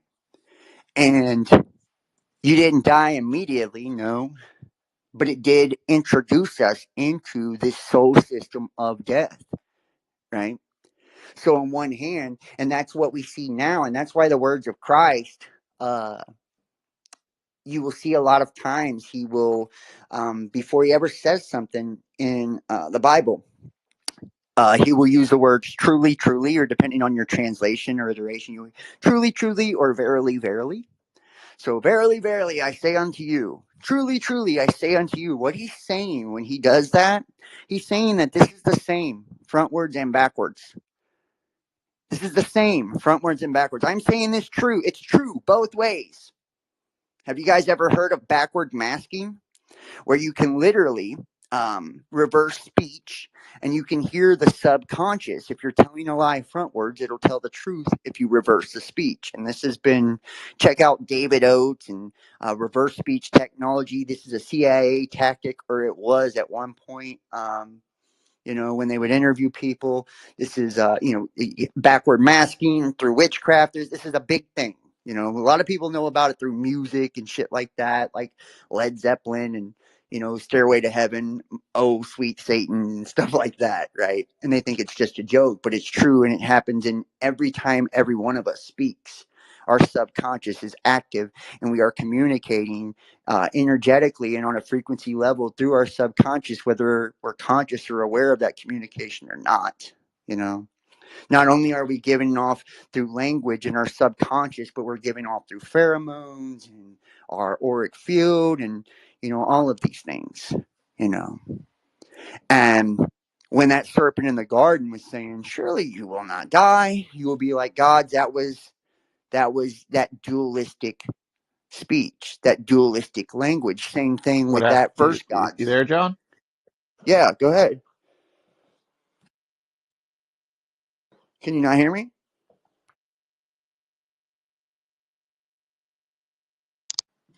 Huh. I don't know. Can you hear me, Justin? I think Justin. If everybody can hear me, let me know. Thumbs up and stuff like that. So if everybody can hear me, give me some thumbs ups. All right. Thank you, Ollie. Thank you, bro. Okay. Thank you, Jan. I appreciate that. Well, Justin. Anybody got anything to add? Anyone want to say anything? Yeah, and I would love to hear. And don't you're more than welcome to just listen People if you doing like. well. Yeah, you're more than welcome to Not listen sure if what you happened to like. But I John. would love to hear I would love to hear some of your thoughts on this, and love to hear um like how you kind of see all of this. And it's like, I kind of guess, like, when we look at it at the end of the day, are we living in a world that is this trap? Is it designed to suck the soul out of us and the life out of us? Or, was it, originally created that way we could experience individual consciousness and growth and expansion? It's all on perspective and how we see it at the end of the day. And when we look at these gods or these deities, and you think of how they're described biblically, as luminaries, or princes, like Michael, they'll describe Michael or Gabriel as the great prince or princes, which princes, if you look at the etymology of the words, also means a planet or a star. Same thing with the luminary or heavenly host. So just saying, it's God's the Lord of hosts, right? So he's like the government of stars or government of host, and all these people with these Pleiadian messages talking about galactic federations, just saying. And it's really interesting when we think about that, because and then in Genesis 2, how we're seeing everything, and says we're made in the image of the Elohim, which I've said this before, it is a phantom or a projection or an illusion. So this kind of goes to say, that higher conscious. I see Justin is back. Hopefully you got your kinks worked out, brother. Yep. Go ahead, bro. I was just saying, yeah, you went silent for a minute there, so I left. But I think it was your connection. oh, okay. Well, all right. Yeah. So we think about how we were made in the image, and it talks about in the Gnostic text that the earth and everything was created as a reflection of the waters above the firmament, and we know the waters below would be here on earth. Earth is 70% water. We're 70% water, right? Our quote unquote creator, Ea, was the Lord of water, right? And I've talked about this, how Ea, E-A, earth, right? And then he changed his name to Enki, which is Lord of the earth, after we were made, and the stories of Prometheus, where they took the 50 sparks, like the 50 stars on the United States flag. And I've really gotten deep into this on the podcast on YouTube and stuff too, about the symbolism of the eagle and Jupiter and Enki, and how Jupiter synonymous with Jesus, right? He bore our stripes. Jupiter is a striped planet, the king planet. The Revelations 12 prophecy, or the great sign in heaven that happened September 23rd, 2017.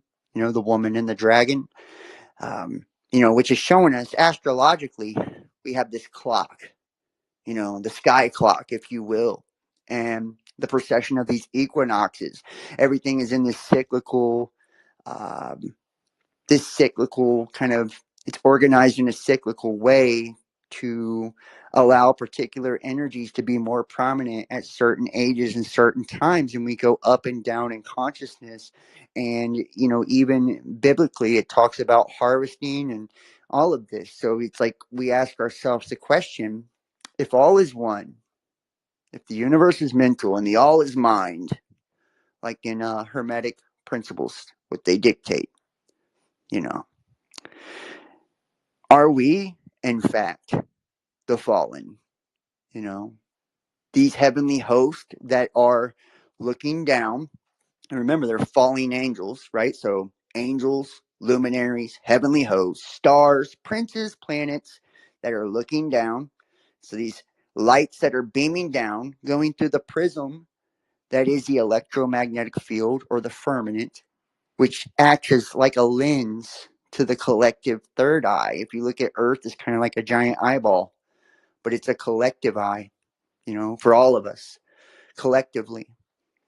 And if you look at it as that, and these lights that are, you know, and it's called soul luminescence or star in a jar, you know, and we are turned into these fragments or fractals, you know, and each one of us have this infinite within us. Even if you're broken down a fragment or a fractal, right? A fragment of the infinite is still infinite. You know, so that's saying there is a higher energy projecting in the fifth dimension or the heavens. And if you look at occult practices and things like that, they talk about outer space as the outer psyche, outside of the collective consciousness. You know, it's in another aspect or another realm. I'm going to go ahead and add Jan here. Or can you add Jan? Hold on. Justin, can you add Jan to speak? I am here. Okay, Jan, is there something you would like to add? Go ahead and jump in. Yes, I'd like to know everyone's, when you're talking about the outer limits of the universe and things, I would like to base my observations on Earth and what we're dealing with on Earth. And of course, you're all aware of quantum energy. Silicon Valley is experimenting, it's called CERN, with the quantum energy.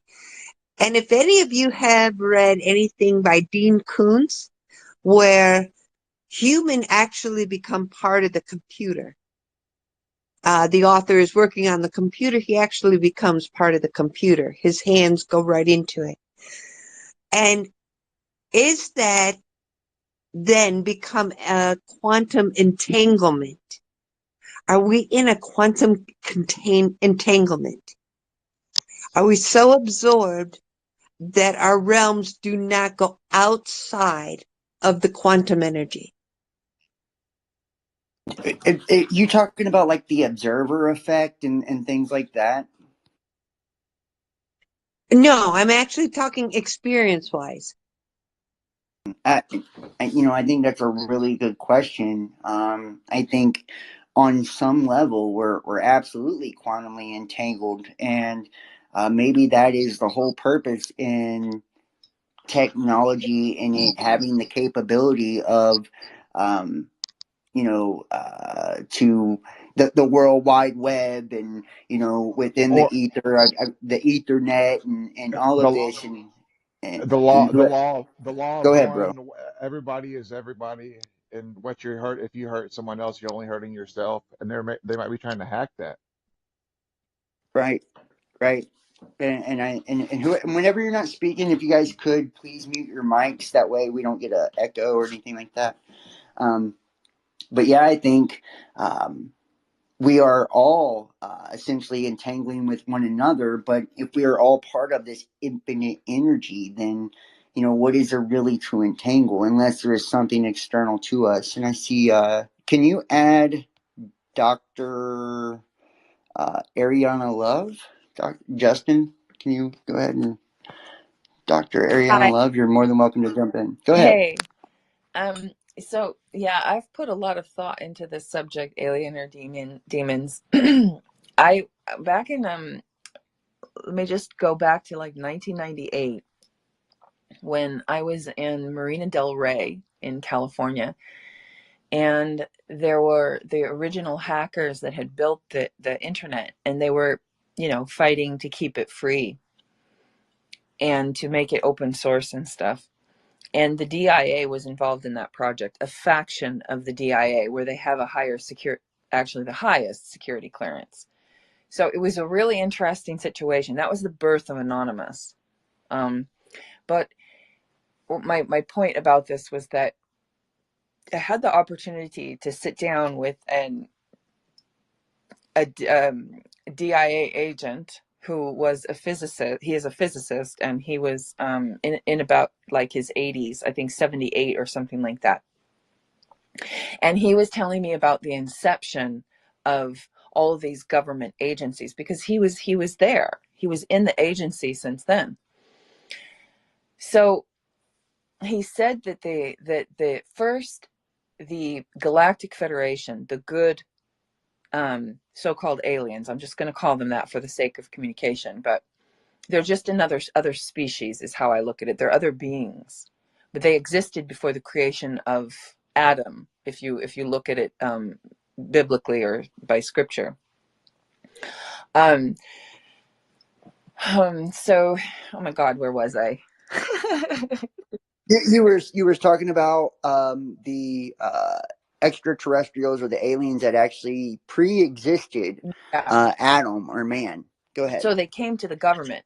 They approached the government, the good ones. All right. The Galactic Federation approached the U.S. government, and I think maybe other governments too after, but first the U.S. government, when I think Roosevelt was in power, and they were given an opportunity to.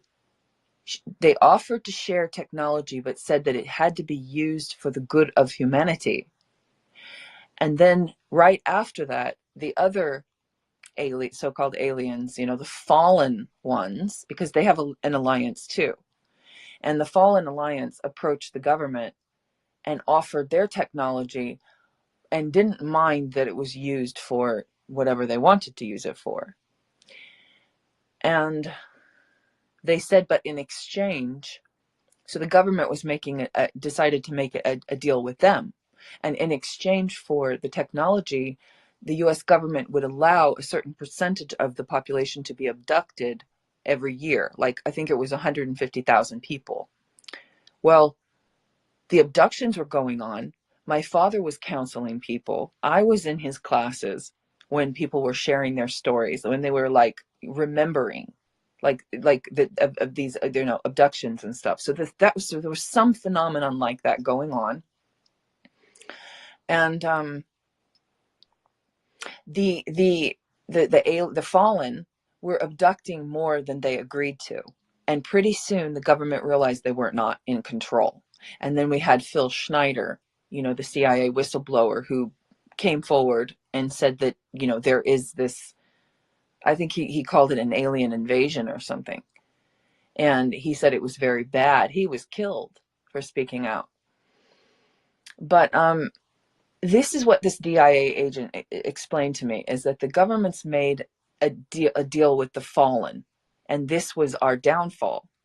Now, had they made a deal with the Galactic Federation, we would not be in this situation. But the Galactic Federation, as I understand it, is still there. It's 82 different races that form like a police force, and they have advanced technologies. They're on humanity's side. We can call for help. We're supposed to pray to God. We're supposed to follow Jesus, but we have the Galactic Federation too, and they work with him. They work with Jesus, and they use the technologies for the betterment of humanity. But there are cosmic laws. So we're in this situation where these demons are being they're released on the earth for a time, right? And they're Can I ask you who is releasing them, Dr. Ariana? You said that's they're a good released on question. the earth for a time, and I know what you're referring to biblically, Yeah. but who is releasing them? Well, that's a very, very good question. I do understand that I was told that there is a universal council as well, but that's beyond the Galactic Federation. So it's the fallen were thrown out of the heavenly realms, and the Galactic Federation. These are beings and races. They're actually, as I understand it, because Jesus explains things to me. they are different races that were subjugated by these fallen, or they're renegade groups that broke away from their species because the species was going down, a road they didn't want to be a part of. So they would escape with technology, and they use this technology. It's like a police force in the universe, and they help any species that's being subjugated by this fallen alliance. So there is a war going on. Well, I will say this, and we'll get to Doctor One of One next. I see you with your hand up. We'll get to you next after Dr. Ariana's done here. But if you look at the Sumerian tablets, it actually talks about, I think, I want to say Kingu or one of them escapes in a ship because of like some sort of persecution or failed coup d'etat against Anu, and that's the father of Enki and Enlil, and anybody knows any creation story of the two brothers and all of that to Earth, and that their atmosphere was allegedly collapsing, and that they use gold to kind of heal their atmosphere because they're on some long cycle around our sun, this dark binary twin. So I mean, there is some things, at least ancient text wise, that perhaps could support some of your theories. There with that these races perhaps did escape some sort of persecution or political something they didn't like within their own societal structure. But what kind of gets me is when they got here, they talked about laboring for thousands of years, and then they created the Ajiji, which was another alien race, which I think would be like the Nephilim, in my opinion. And then they rebelled against them because they were enslaved and worked way too hard. And then allegedly humanity was created as another slave race to mine gold. And if we look at biblically in the etymology, gold always translate either A, into the sky or the heavens, or spirit, as in soul. So to me, they were mining spirit or energy or soul essence. And that kind of, takes us back to the whole matrix concept of us being used as some energetic battery. And many people have descriptions of being abducted. And I've heard of what you're talking about too. I think it was Eisenhower after the death of Roosevelt that came in with the Majestic 12 and Project Blue Book and all of that. And I've heard of him having meetings with ETs as well, and the agreements or pacts to where they were able to abduct as many as they wanted and study and test on us in exchange for technology. And that's, when paperclip and all of that, we brought the Nazi scientists over here, and they were working on Die Glocken or whatever, the bell, the different technologies there. And people were seeing Foo Fighters and all of this in World War One. Anybody that's done, a little bit of research into, the whole alien or UFO phenomena, might be familiar with some of this at least. So I have heard of that as well. But this kind of takes us to then any religion that we're looking at, and I'll say this to only in the defense of Jesus would be the only person I could actually defend in any religion. And I'm not a Christian. It would just simply be for the fact of when he was talking to the ancient priest and, all of that, he was saying, your father is the father of lies. He was telling them like, you're worshiping, Satan, or you're not worshiping God in essence. So to me, God wouldn't be one of these entities that, we see described in these, different, spiritual texts and things like that. I think these would be, in essence, angels, fallen angels, extraterrestrials, however you want to label them. Do you have anything else you want to add, Dr. Ariana, before we move to one of one? Yeah, it was just that there is a fallen. I want people to understand, this is kind of how I see it. This is my language to describe it. And this was shown to me by Jesus. there is a fallen. They seem to have their own alliance, and they are different species. The Luciferians are the ones in Antarctica that not Phil Schneider, but Paul Hellyer, the former Minister of Defense for Canada, he spoke about that right before he died. And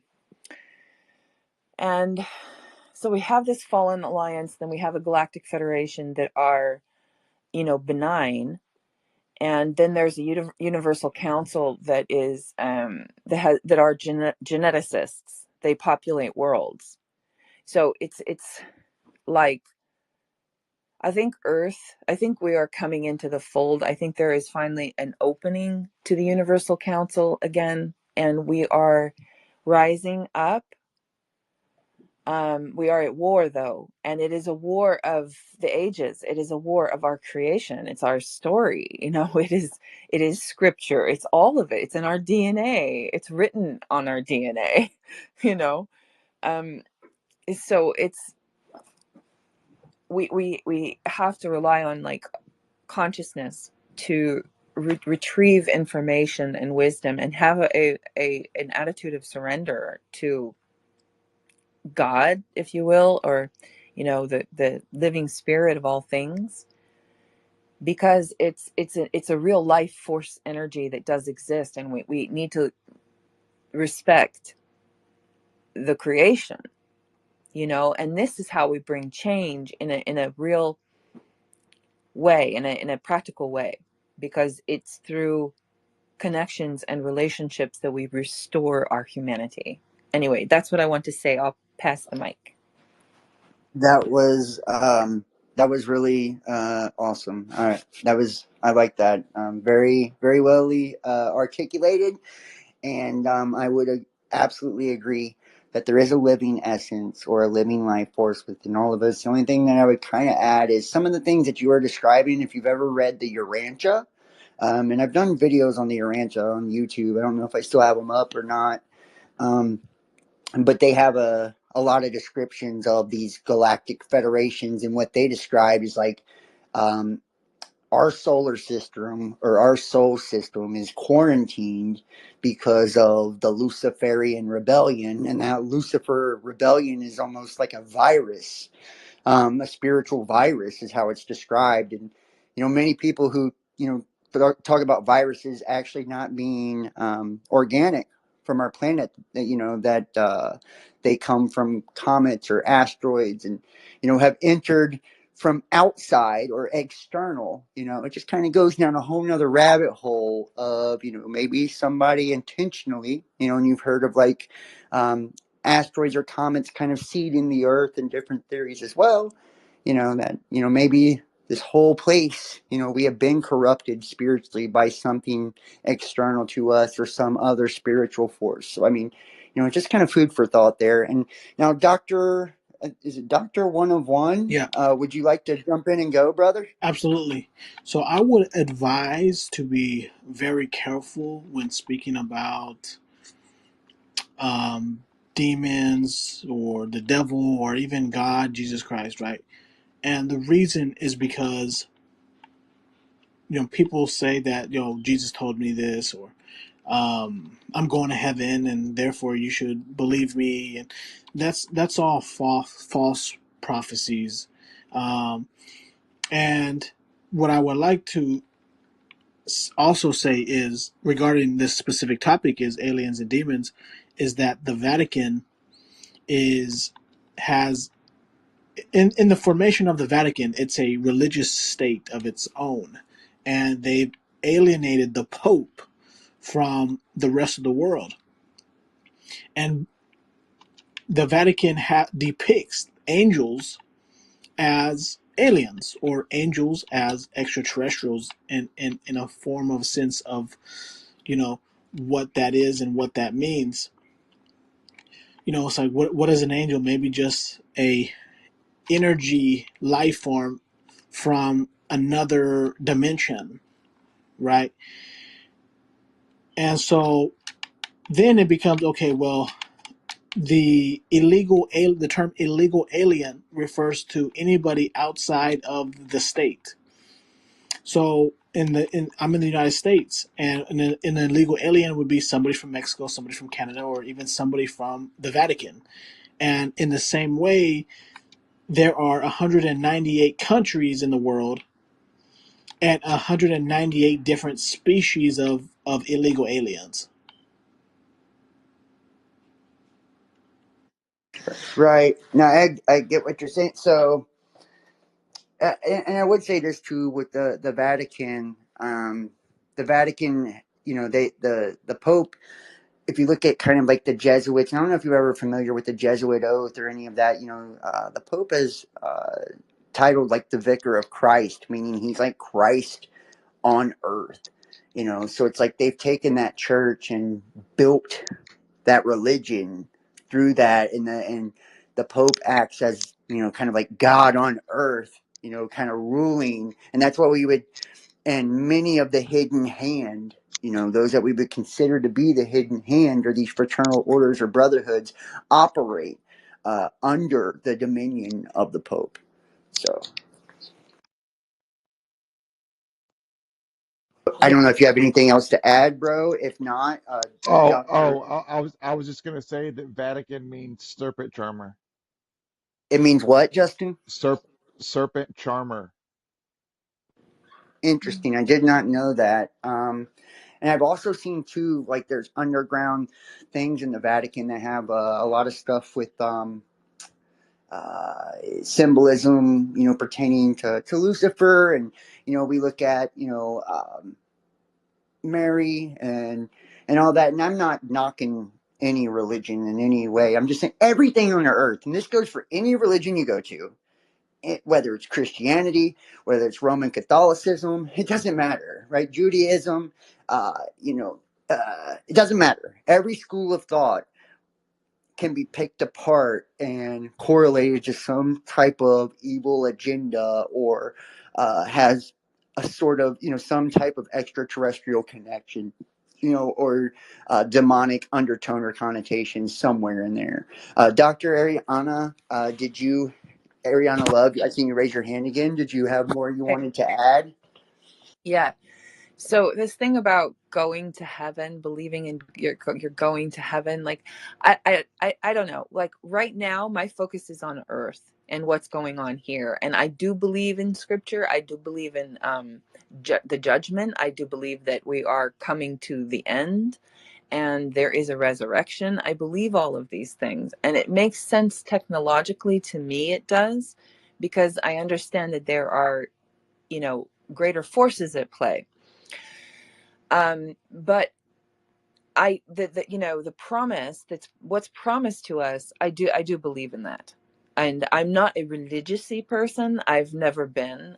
But I needed the knowledge in Scripture in order to navigate in this life. Like I could not stand on my own in this world without that knowledge. I mean, isn't that a So contradiction though? You say that you needed that, but you don't believe in that. what do you mean? I never said I don't believe. First, you put words. Hold on, guys. First off, let's try not to attack one another or our beliefs. And make sure that we're raising our hands and not interrupting each other. Just try to keep it respectful and cool. I know religion No, is a no. real This tough is one. this is just for healthy conversational I debate. understand. Well, in the name of healthy, respectful debate, let's raise our hand and please take turns. I appreciate that. Thank you. And what, since you did go ahead and speak, though, I don't want to cut you off and silence your question. Dr. One of One, you had something, and then we'll let Dr. Yeah. Ariana reply to that, and then we'll So go to floor. doctor said that she isn't a religious person, but she needed the religious scriptures to base her beliefs on, which is kind of a No, contradiction. I I don't need religion. I need Scripture. There's a difference. I believe that Scripture is the living Word of God. And so the Scripture speaks to me. I needed to read Scripture. I don't need anyone to help me interpret it. I just absorb it, through my spirit, and I'm satisfied. So I'm not a religious-y person. When I say that, I don't go to an organized church. I don't need religion. I need God and I need scripture. And that's That to me was makes total sense too. I think what you're saying is you don't believe in organized religion, but you do believe scripture, as many people, especially those of Christian faith in particular, and other religions as well, whether it's the Quran or the Bible or whatever their holy book of choice is, believe that the living spirit of God was breathed into those words, the scripture. And if we look at it from kind of like a matrix standpoint, script is the base word of scripture. And the script, of the program, isn't it awful weird how these prophetical things, nothing new under the sun, meaning there's this cyclical story that's running, cycling over and over and over, and it just so happens to correlate to these scripts or scriptures that were given through these holy texts. So there is something to, I believe, a lot of them, but I also believe a lot of it is very misinterpreted. And that's what the whole Protestant movement was about, was protesting to have the ability to be able to read and interpret, the Bible for ourselves. And I'm saying this for all holy books. I've read a million, all Well, of them the, have the some reason level of why I have my perspective of that is because a majority of the world is in a religion, an organized religion. Now, to discredit somebody's religion because you're not a religious person is discrediting maybe the same God that you believe in. I think that. it's just saying that the religion, though, each religion is denominational, meaning a denomination is something that divides. So there are different divisions of belief systems and doctrines, right? So I don't believe necessarily to say that you don't believe in an organized religion don't mean you believe in that God. It's just to say that you don't subscribe to that particular doctrine.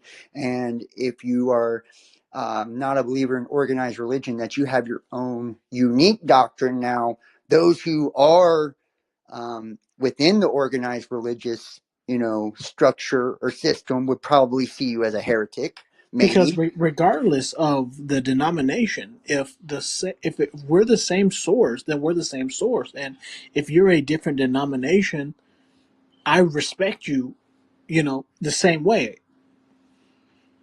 Right, right. I understand. I'm not, I don't belong to any religion. I consider myself spiritual. Not that it matters what any of us believe, but, We're, but we're all and I we're respect all each person's opinion and their right to be different and their right to choose their own unique belief system. And the Constitution of the United States and all of that is supposed to guarantee us that Because right of freedom. what happens is people are going to say, "Oh, well, we're different religions, therefore you're a heretic," right? And it's just, you could believe in the same source, but just because you're a different denomination, so you're automatically against that person, which I, makes no I, sense. I understand what you're saying. There is a differing of polarities and a divisive nature to it in itself. I absolutely agree with that as well. That's why I don't do religion whatsoever. Justin, do you have something to chime in? And then we'll let Dr. Ariana yeah. respond, and then we'll go to four. I was just gonna say we're all trapped in this fishbowl. Nobody, we're all in it together. And we're all, yeah. That's all. I was just trying to keep the peace. I agree with that 1000%. Dr. Ariana Love, do you? I want to be able to give you at least, the kind of final word on that subject. If there's anything else you want to, chime in and add, you're more than welcome to. And everybody, make sure that we raise our hands if we hop in, and we're going to go to four next. Yeah, so um there is I don't know, I think my view of religion is different. Like, I don't get caught up in dogma. Like, I don't believe, I'm very, I want to, it's a relationship. We have a relationship with our creator. We were created that way. It's sacred, it's holy. And whether you go into the forest and that's your Bible, that's your time with your creator, to commune with your creator. That's how it is for a lot of people in Finland. And they don't really ascribe to a religion, but personally I needed the knowledge. I needed to seek and I needed to find. And I don't see the differences. The separation of religion is in the West. It's a colonization project. But if you go to the Middle East, Orthodox Christians, Orthodox Jews, and Muslims, Sunni Muslims, the majority of Muslims are brothers and sisters. They're one people. And that's how it was all throughout the Middle East. But then again, colonization came and government. Well, it wouldn't be the case with the political state of Israel and how they treat the Palestinians, but I digress. Touche. Exactly. That's a perfect example of, but even that's more complicated because that's the that's that colonization like is another level. I mean, it's the heart and core of all wars. It comes from the Zionist political ideology. But then that's another conversation for another day. And somebody has their hand up, so I'm going to pass the mic so that that person has a chance to Thank speak. you. Thank you so much. And hey, I really appreciate everybody's input and feedback. And it's really awesome when we're able to have differing opinions and be able to disagree and, without being disrespectful. This has been one of the better spaces for that, because this is a touchy subject, and people have a million different ways of looking at this. Now we're going to go to Four. You've had your hand up. Four, the floor, the mic is yours. Anything you would Thanks. like to add? Thanks, Best. Yeah, and Dr. Ariana, we follow each other. I didn't know you were Finnish. Terve. I don't know if you speak Finnish. I don't. But yeah, yeah, and I just wanted to say and point out, like, I'm not religious. I don't belong to any religion. I believe in a creator, as you, Best, you mentioned it, like a higher spirit, to call it God, if you may. Uh, but actually, this conflict has made me, as Dr. Ariana said, I think what she means is, I'm looking, so I'm going to the holy books. And yeah, it gets real complicated, Dr. One of One, when humans, come with their interpretations, and other fellow humans are supposed to take other human interpretations. Why not just go into the so-called Word of God, the holy books, and focus But on them? isn't that the Yeah, point though? Is to yeah. But for yourself.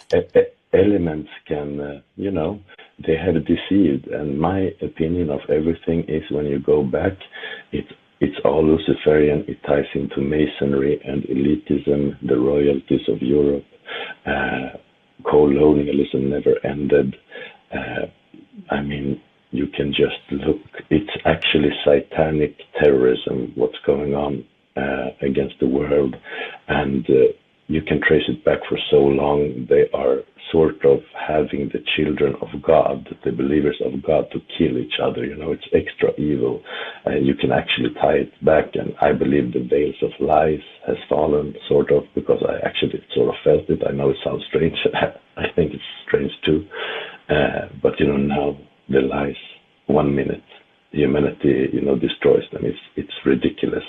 And I just want to finish. I go on with this as a broken record, but if you look into the eyes of a child, any child of this world, if you believe that the death of this child is acceptable, somehow you have lost your heart on the way. And this is the test, this is a test of good versus evil. Now we're up to 10,000 murdered, blown to bits children. Imagine in your own country, wherever you are, if 5 children were killed, it would be a massacre in the media. Now we're up to 10,000. And not to mention the 20,000 innocent men and women. It's real devious, this, and I just wanted to point it out. It's a humanitarian thing, and we need to come together, because now we see. Thank you, Best, for the space. Absolutely. I could. That was some real knowledge right there, and it was genuine and heartfelt. And I think it is really a kind of like a stark reminder of how divided we've became as a whole. And I pointed this out in the last space, but I'm going to go ahead and drop it in this one too. The modern day father of Freemasonry, you pointed out to the Masonic order and how it's all kind of, and it gets a lot of, dirt thrown on it, for this, but it is what it is.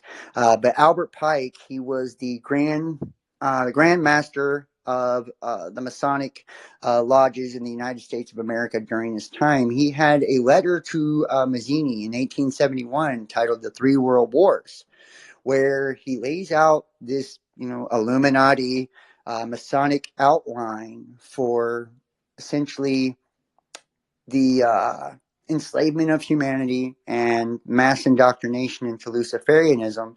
And lo and behold, the first one was about making the Russian czars fall and all of that. The second one was about, the rise of the Nazis, and, everything played out just in the political state of Israel being formed. And then the third one was a conflict between the political state of Israel and, there we go. I see it right there, Thank you. Yeah, no, sorry, Best. I took the liberty. Actually, I know about the letters. It's really interesting, but I also wanted to point out, and I took the liberty. Sorry, you can remove it. I took the liberty to nest it. No, go ahead. Yeah, because it's documented. Please check the source on the bottom. Check it out. It's a speech. Pike, the creator of the Scottish Rite of Freemasonry, the American part, you could say, the speech he held for the heads of Masons, and there he tells it they're Luciferian, because many search for this information in his book, Morals and Dogma. That book is just to see how sort of crazy and ritualistic he is, because they are deeply devoted, Morals and deeply Dogma fanatics. was not intended for the masses. That's Yes, actually correct. something to be disseminated through the Canadian and American Masonic lodges. Yes, the Scottish Rite, correct. Yeah, I thank you, brother. I feel you. Thank you, and I appreciate you posting that. And that was a personal letter to his friend Mazzini. So, when we look at that, that isn't the letter. I have the letter, but I have just the first part. But I will post that as well. Right. So, the final World War was a social cataclysm that was going to be brought about by the political state of Israel and the Zionists fighting against the Muslim Arabic world, which was going to essentially, through this social cataclysm, create division on the entirety of the rest of the world, because it was going to make us all choose a side, and take us to the point of complete mental, physical, emotional, and just moral exhaustion. And it says then, with Christianity, with no deistic spirit to guide them, would be indoctrinated into the true and pure doctrine of Lucifer. And I actually did a spaces earlier talking about, is this a mass awakening or mass indoctrination? Because that's what we're kind of seeing right now. When you look at, I can go on YouTube, and I've been a content creator for quite a few years now. And I'm on every platform out there. So it's like I see a lot of content because I've been doing it for a long time. And I'm sure you guys do too as well, just out there surfing, but I see now how high of consciousness it would appear that we have, how spiritual everyone is and how woke and awakened everyone appears to be. But it's like, is that a natural organic process taking place, or is this something that, that is being engineered to kind of indoctrinate us into this, Masonic kind of, mindset, or bring us into, Luciferianism? You don't have to know you're practicing it to be practicing it. Everybody that's, the law of attraction and every 12-step program you can think of. And I could go on and on, yoga and Kundalini and just all of these different, all the new age shit, the love and light shit. It's like, it all falls under, that umbrella. So, I do see Dr. Go ahead. And Best, I posted the letter in the nest, but for you guys, this is just the half beginning part of the letter. You must go and find the ending part for yourselves. Thanks, Best.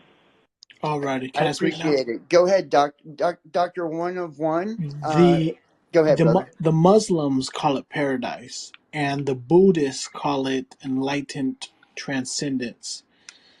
And as a Christian, I call it heaven, right? And I believe that everybody wants to go to heaven. Everybody wants paradise. Everybody wants enlightened transcendence, right? That's something to strive for. But as I said before, if you believe you're going to heaven, well, that's a false prophecy because not everybody can get to heaven. Um, Why is that? I want to know your what where. I'm not meaning to laugh. It's kind of funny. Like if you believe you're going to heaven, you're not. and and the reason why I say that is because there's one God, there's one way to God, there's one love, and that's what I believe. So, like you said before, there's millions of different ways to interpret it. Everybody has their own interpretation of it. Everybody Correct. has everybody has their own perspective on it, but there's only one, baby. That's what you need to know. Hey, I mean no disrespect. I was just laughing because the way you said it, I thought it was funny. Yeah, and if you disrespect the one, that's on you. So, No, it's nothing and but if you want love to here. thumbs down the one, I feel bad for you guys. No, it's nothing but love here and mutual respect and adoration for all of you. And I believe there is only one creator in my opinion. I don't ascribe to any particular religion. I call the Holy Spirit, the Spirit of Christ. That's just the language I choose to use. But I have a very different understanding than a lot of people, and I perceive things differently. I don't think I know more or I'm better than anybody, or I don't know whether or not I'll be in heaven or not. But my perception of heaven, is like a higher realm, a higher dimensional space, and it's like if you're living right, it doesn't matter what you know. If you're living right and you're living good through your heart and you're pure in what you do and you're selfless and you're giving and you're loving and you're kind and you're patient and you're all of these virtuous things, and it's true and it's genuine, not just on Sunday for a front, and you truly live this and you have dedication to that living spirit, that's what raises your vibration. That's what raises your frequency. And that's what, brings you to that place. If we look at the word Christ means anointing, right? The Christos, it means the anointing, So, and that anointing with oil, you could look at it as like the sacred secretion, so people that practice yoga and all of that and the rising of the kundalini, that's essentially what they're trying to achieve or attain. People that entertain the occulted mysteries and things of that nature, the same thing. Metaphysical, hermetic practices, Rosicrucianism, right? The whole philosopher's stone and alchemy of the conversion of iron into gold. That's what they're doing is, iron being derivative of Saturn or Satan, Hasatan, and the god of this world, the physical aspect of ourself, converting that into gold, right? And the philosopher's stone is our third eye in that belief, and that gold is spirit. It's pure spirit, and that's the Rosy Cross or Rosicrucianism. I see we have Four with his hand up. Four, you can go ahead and jump in, man. Yeah, thanks. Yeah, I feel 100% everything you're saying best because I also, as I mentioned, I'm not religious, but the purest hearts I come across are the religious people that are, take their religious the most serious. And I don't know if I see it because I'm outside of religion, so to speak. But every God of the three books talks about, the forgiving part, always forgive, take the higher ground, and it seems like somehow the followers are not seeing this. And for me, it's real easy.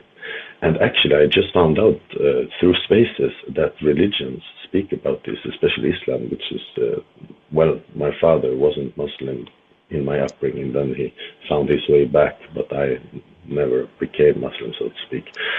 But I have some knowledge about it, and I found out through Access that yeah, it's the heart that matters, and for me, it's always been like that because if your heart is pure, this is love, this is God, and for me, the opposite, hate, this is the devil, and I even see the devil works, the ways through spaces. I see the hate jump from one to another, and then it's chaos. And I even see the ones that are really hateful, that are inflicting the chaos, are finding some satisfaction when others get hateful. So be very weary of hate. And sure, you can be angry, but channel that anger to something constructive, because that road is real thin. So we need love and humanity. Sorry, I'd say that best, and thanks. This is a real good space, man.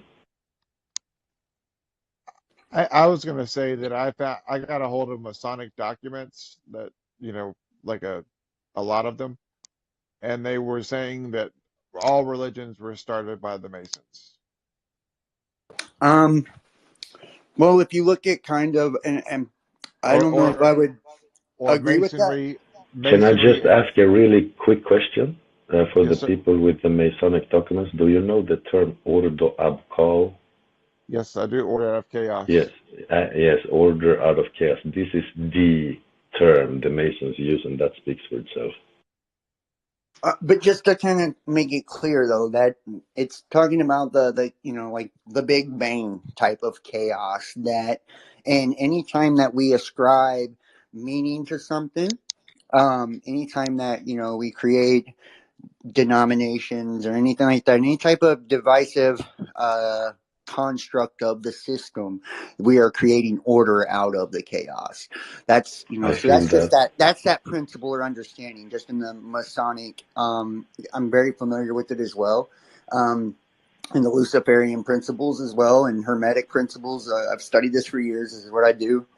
Um, so and to Justin saying that all religions were started by the Masons. Actually, Freemasonry and the Knights Templars derived from, what was it, Ishmaelism was the original name of it.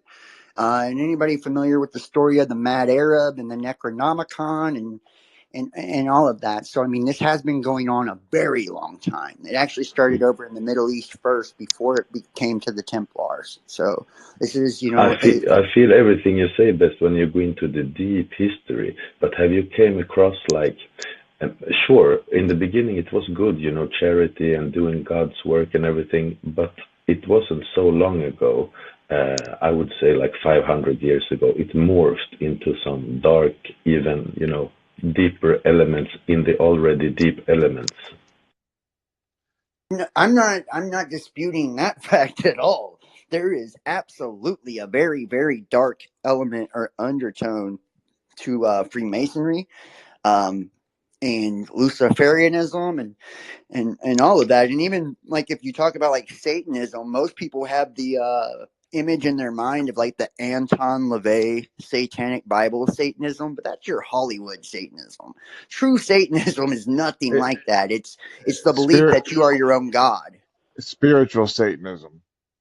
Right. And yeah, so it's like most people don't even know, like they just know what they're just like the exoteric understanding of religions, where we think there's a God in the sky outside of us, and not seeing that God's actually within all of us, is in every one of us. And like when I listen to the story of Christ, that's what I hear it as God being a man. It's like saying we all have Christ within us, and he is that example for us to follow, to be Christ-like, right? you know um and those 12 disciples, notice there's 12 zodiac signs. I'm just saying, these are, and he was made of a virgin birth, right? And Virgo. And I'm just saying there's a very astro-theological undertones to the biblical tales as well. And I could go through any biblical story and show you how it correlates astro-theologically. And it's not because it's all astrology.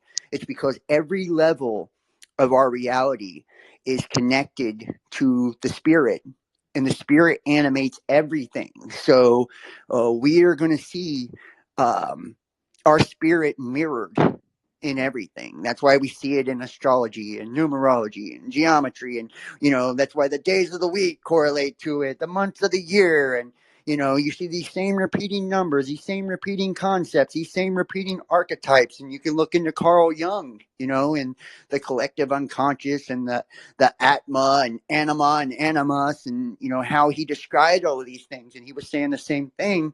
And even the practice of circumambulation, which is essentially us orbiting around ourselves through these cycles of life, to get, and the only way out is in. It's us going inward more and more to get closer to the true us, which would be the higher self or the Holy Spirit or Christ or, whatever word or label you want to put to that.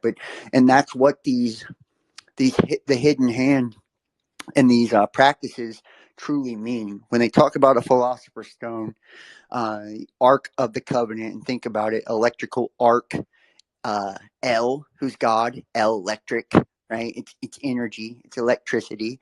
Archangels, arc angles, right? The angles or right angles, 90-degree angles, 45-degree angles, the four cardinal directions, north, south, east, west. These are also the angels: Michael, Gabriel, Raphael, and Oriel, right? So they rule all of these directions. And a lot of people don't. And I feel like that's why there was such a a big stand against pagan beliefs, because a lot of pagan beliefs, yes, they worship multiple deities, which I feel like is not how it should be. But they did this and they broke down one all encompassing God into different pieces so we could understand it, and that's what Freemasonry and, if we're looking into the illuminated principles or hermetic principles, that's what they're doing as well. If we have an esoteric understanding, we're seeing that it's essentially the metaphysics or the science of God is what it is. So we can understand it, because think about it. And this is the thing with symbolism. Symbols are so powerful. They are symbols are energetic representations. They're energies that are so, it's so profound it can't be described in words. So a symbol is what they would use, like an all-seeing eye or whatever, right? The cross or the ankh, which symbolized life in Egypt. So these symbols, they were profound energetic expressions, right, for what we couldn't wrap our minds around with words. Words are a divisive tool that we use to break the infinite into fragments or pieces to be able to understand, the micro. So it's like micro, macro. It's like it's so big that we can't wrap our heads around it and comprehend it. So, we break it down into smaller little things so we can understand what we call God. And if God is a God that loves knowledge, and I believe he or she is, then what better way to understand yourself, than to Yo, can I create? say something, man? You're more than welcome to jump in, sure. Let me just jump in real quick, bro. Cause I don't want to project nothing, but it seems like we have some very intelligent people on your panel, John. And like sometimes we just be smart, right? And then we just I think it exempts us from even looking at our own reason and rigorously analyzing our own rationale sometimes, right? It's just being on a practical level, on a practical level. So I say that to say, like, I've listened to y'all maybe about a smooth 20 minutes, at least three of y'all ping-ponging, right? Ping-ponging. And then I'm like, oh, it's like, I think like 30% of the world's population is Christian, right? And then you got like about another, what is it, like 23, 24% Muslim? And y'all don't even mention Muhammad one time. It's Jesus, Jesus, Jesus, Jesus, Jesus, Jesus, Jesus, Christ, Christ, Christ. Correct me if I'm wrong. Now just correct me if I'm wrong. I have Correct my me if hand I'm wrong. raised. I was gonna mention some Islam, Or but yeah. The reason my I bad. let I him did go is interrupt. because he hasn't. I'll wait. My bad, No, because I the did reason I interrupt. let him go is because he hasn't spoken yet. That's why I No, let him yeah, go you're after right. You're that. absolutely right. And it was rude of me. I apologize. Sorry for. Go ahead, No, John.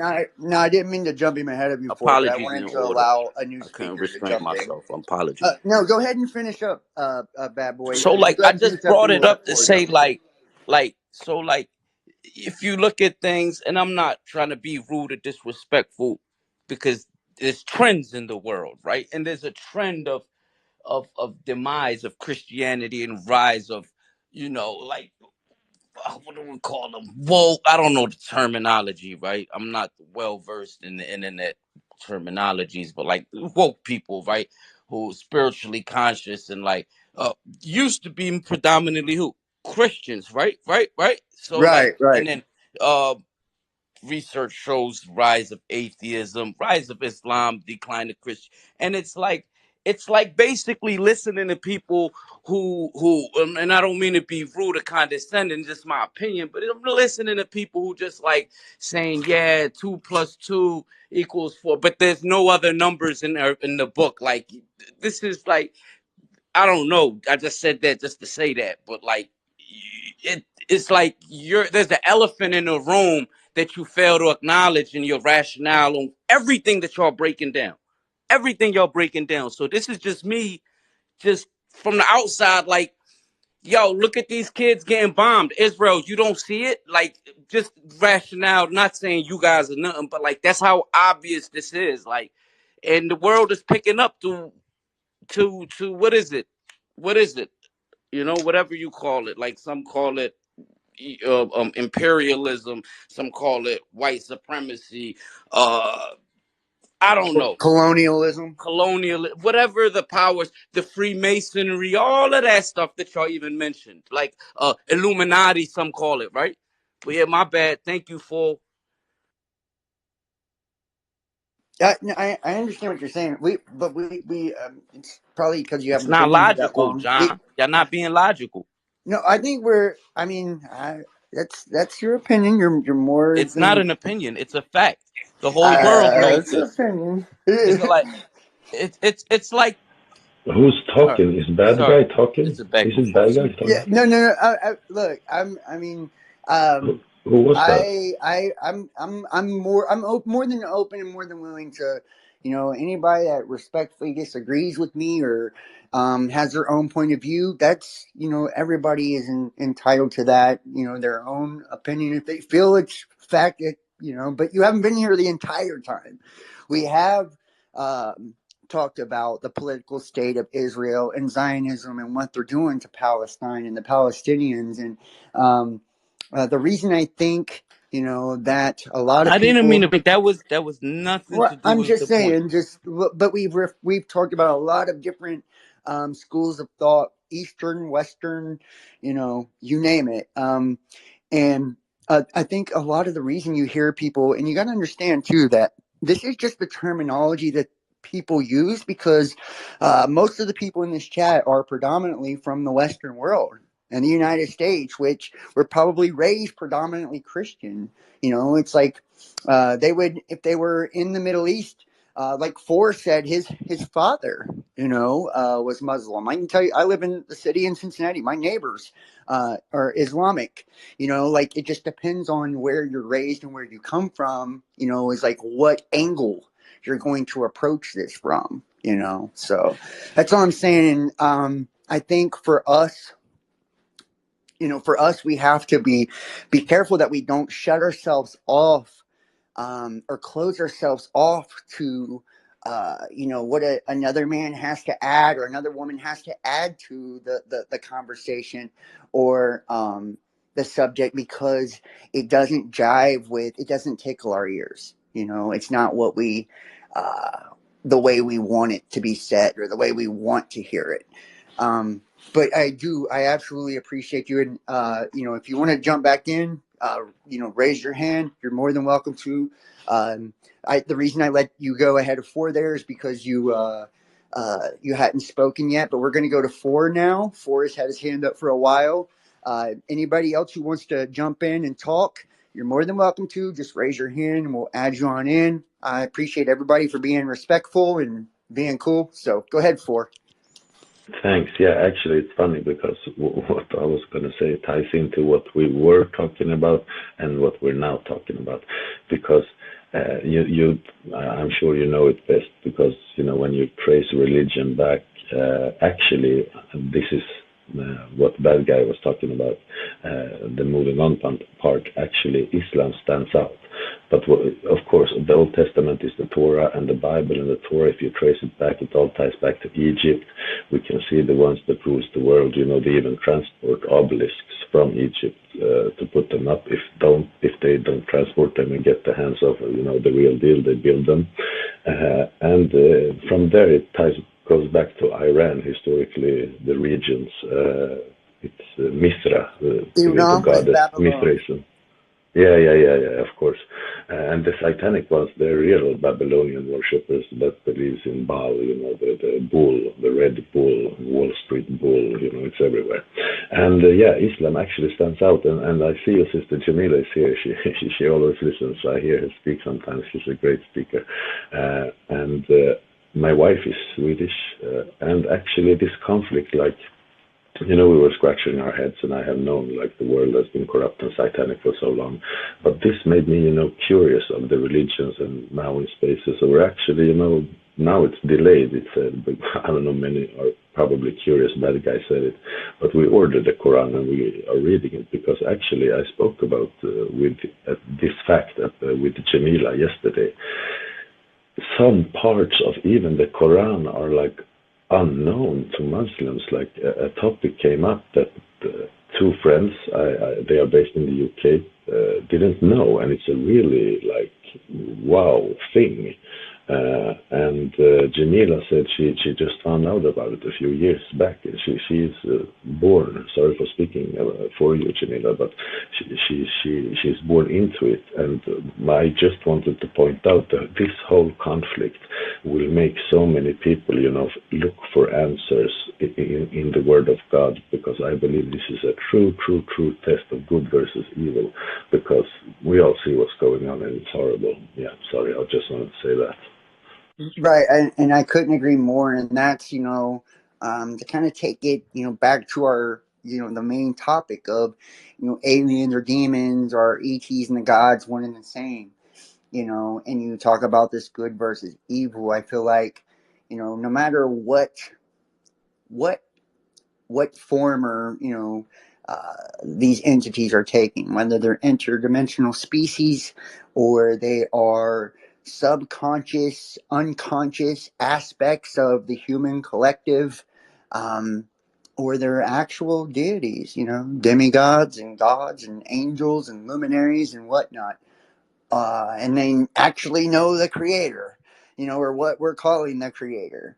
There does appear to be this polarizing battle that's taking place here on Earth within humanity and all of us. And it's anytime we see, and you got to keep in mind this new world order that is, supposed to be being created, by the Masonic orders and all of that, Judaism, all of this, they're all trying to usher this in, and it's a one world religion. It's a one world currency, a one world leader, and so on and so forth. One world government, where everything's united. It's a utopia.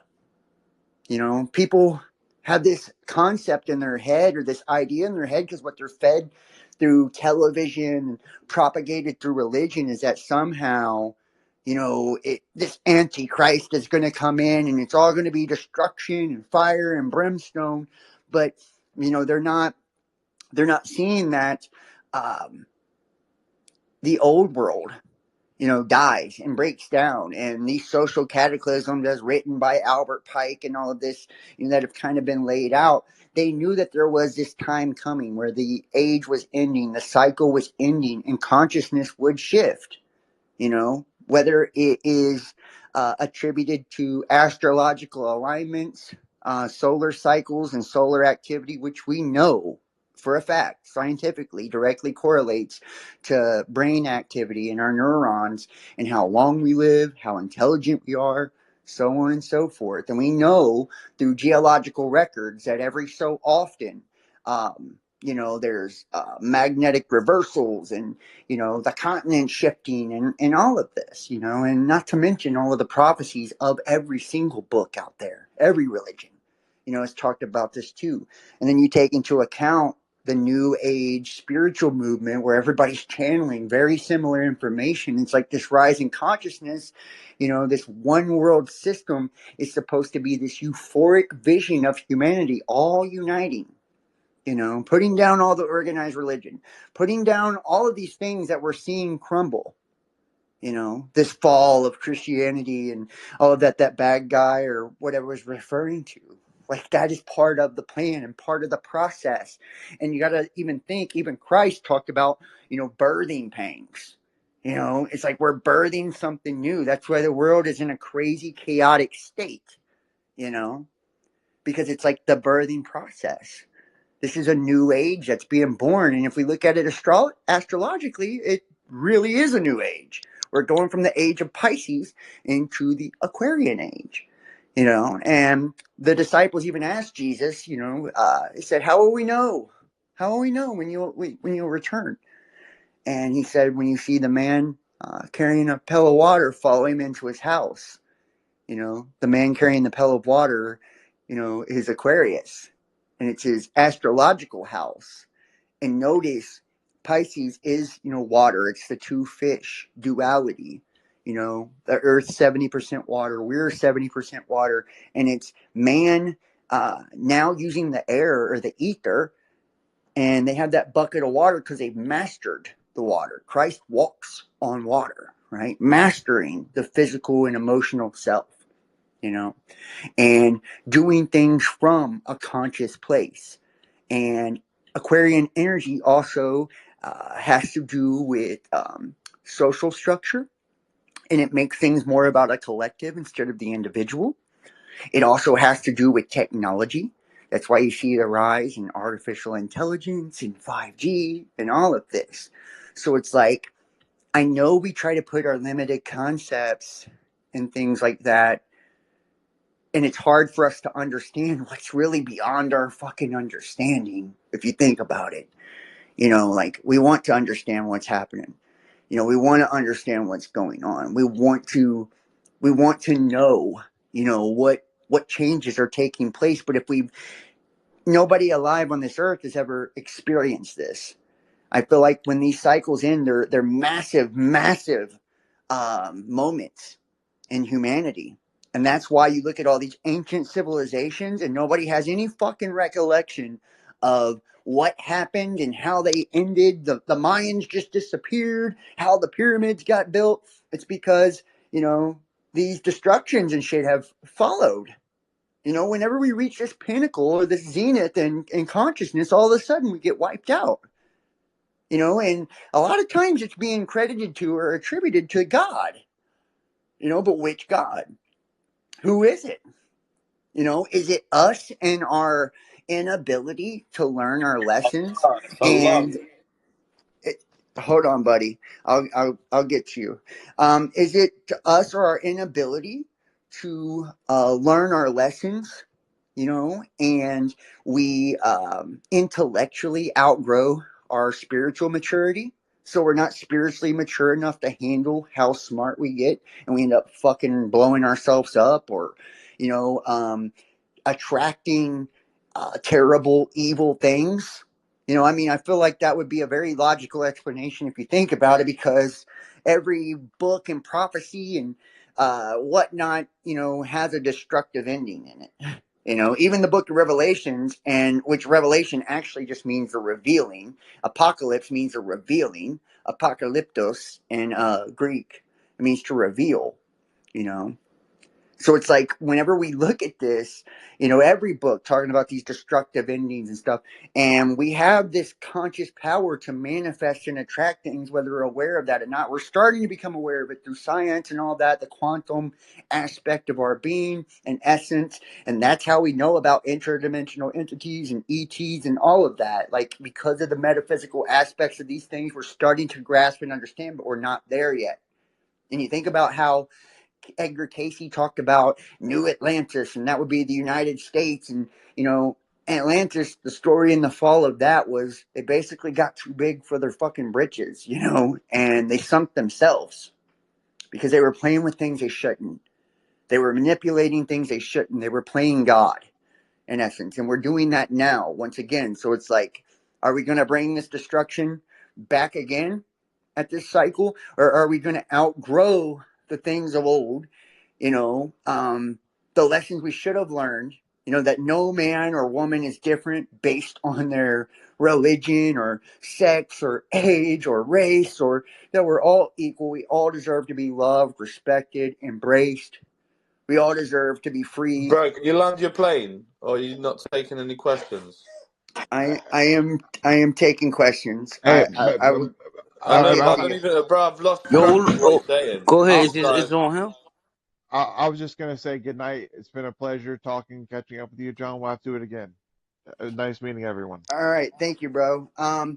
Yo, let me say something. Oh, is the plane yo, landed? jump in, fool. Is the Hold plane on, landed? guys.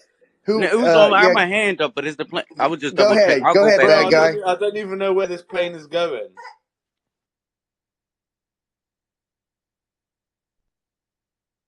Okay, is it on me? Best. Yes, go All ahead, bro. right, let me say something, John. Uh, so it kind of feeds into something that I said earlier. I'm not the greatest of public speakers. My apologies in order. Uh, but you had mentioned something like, "Oh, it's like circumstantial, like being you can't control where you're born into and this and that." Absolutely true. Can't control a lot of that, right? But see, like I said, your reference point is like, and I'm gonna go all over the board like Picasso, if you can keep up, all right? Yeah, it really is a Picasso abstract. But basically, right, I feel like you're not even noticing the trend, that you're just a number in the trend of the people with a Christian background who are like, well, I believe in God, but I don't believe in the book or whatever. But then I listen to you and you talk about all this stuff and use these big words and stuff, which just lets me know that you're educated, you're versed, right? But you got to unlearn some things. Like one of the brothers in they post, I said, you might have to unlearn because you're still using your frame of logic or whatever you inherited to comprehend everything. You're taking the information, but it doesn't make sense. And you're like, it seems like you're like, oh, this is all chaotic and stuff. But if you even read the Quran, I'm calm as everything is happening. The Antichrist is going to come. The world is probably going to get worse. A lot of these people are being controlled by evil and subconsciously and consciously, some of them, right? And guess what? These things, that book that you have failed to try to understand, to reframe your logic so you could understand it, because illogically you sometimes they say, you know what, it ain't the eyes that are blind, it's the heart, right? There's a quote from the Quran, and I won't quote it because I don't want to misquote it, right? But then you start seeing things, and it's like, John, yeah, it's a trend right now. You're one of many, and we're like, hey, pick up the book, John. Pick up the book. You Okay, talk okay. about Hold on now. Hold astrology. on. Hold on. You talk about I see where you're Go coming ahead. from. I Hold love on, bro. dialogue. I love dialogue. Go ahead.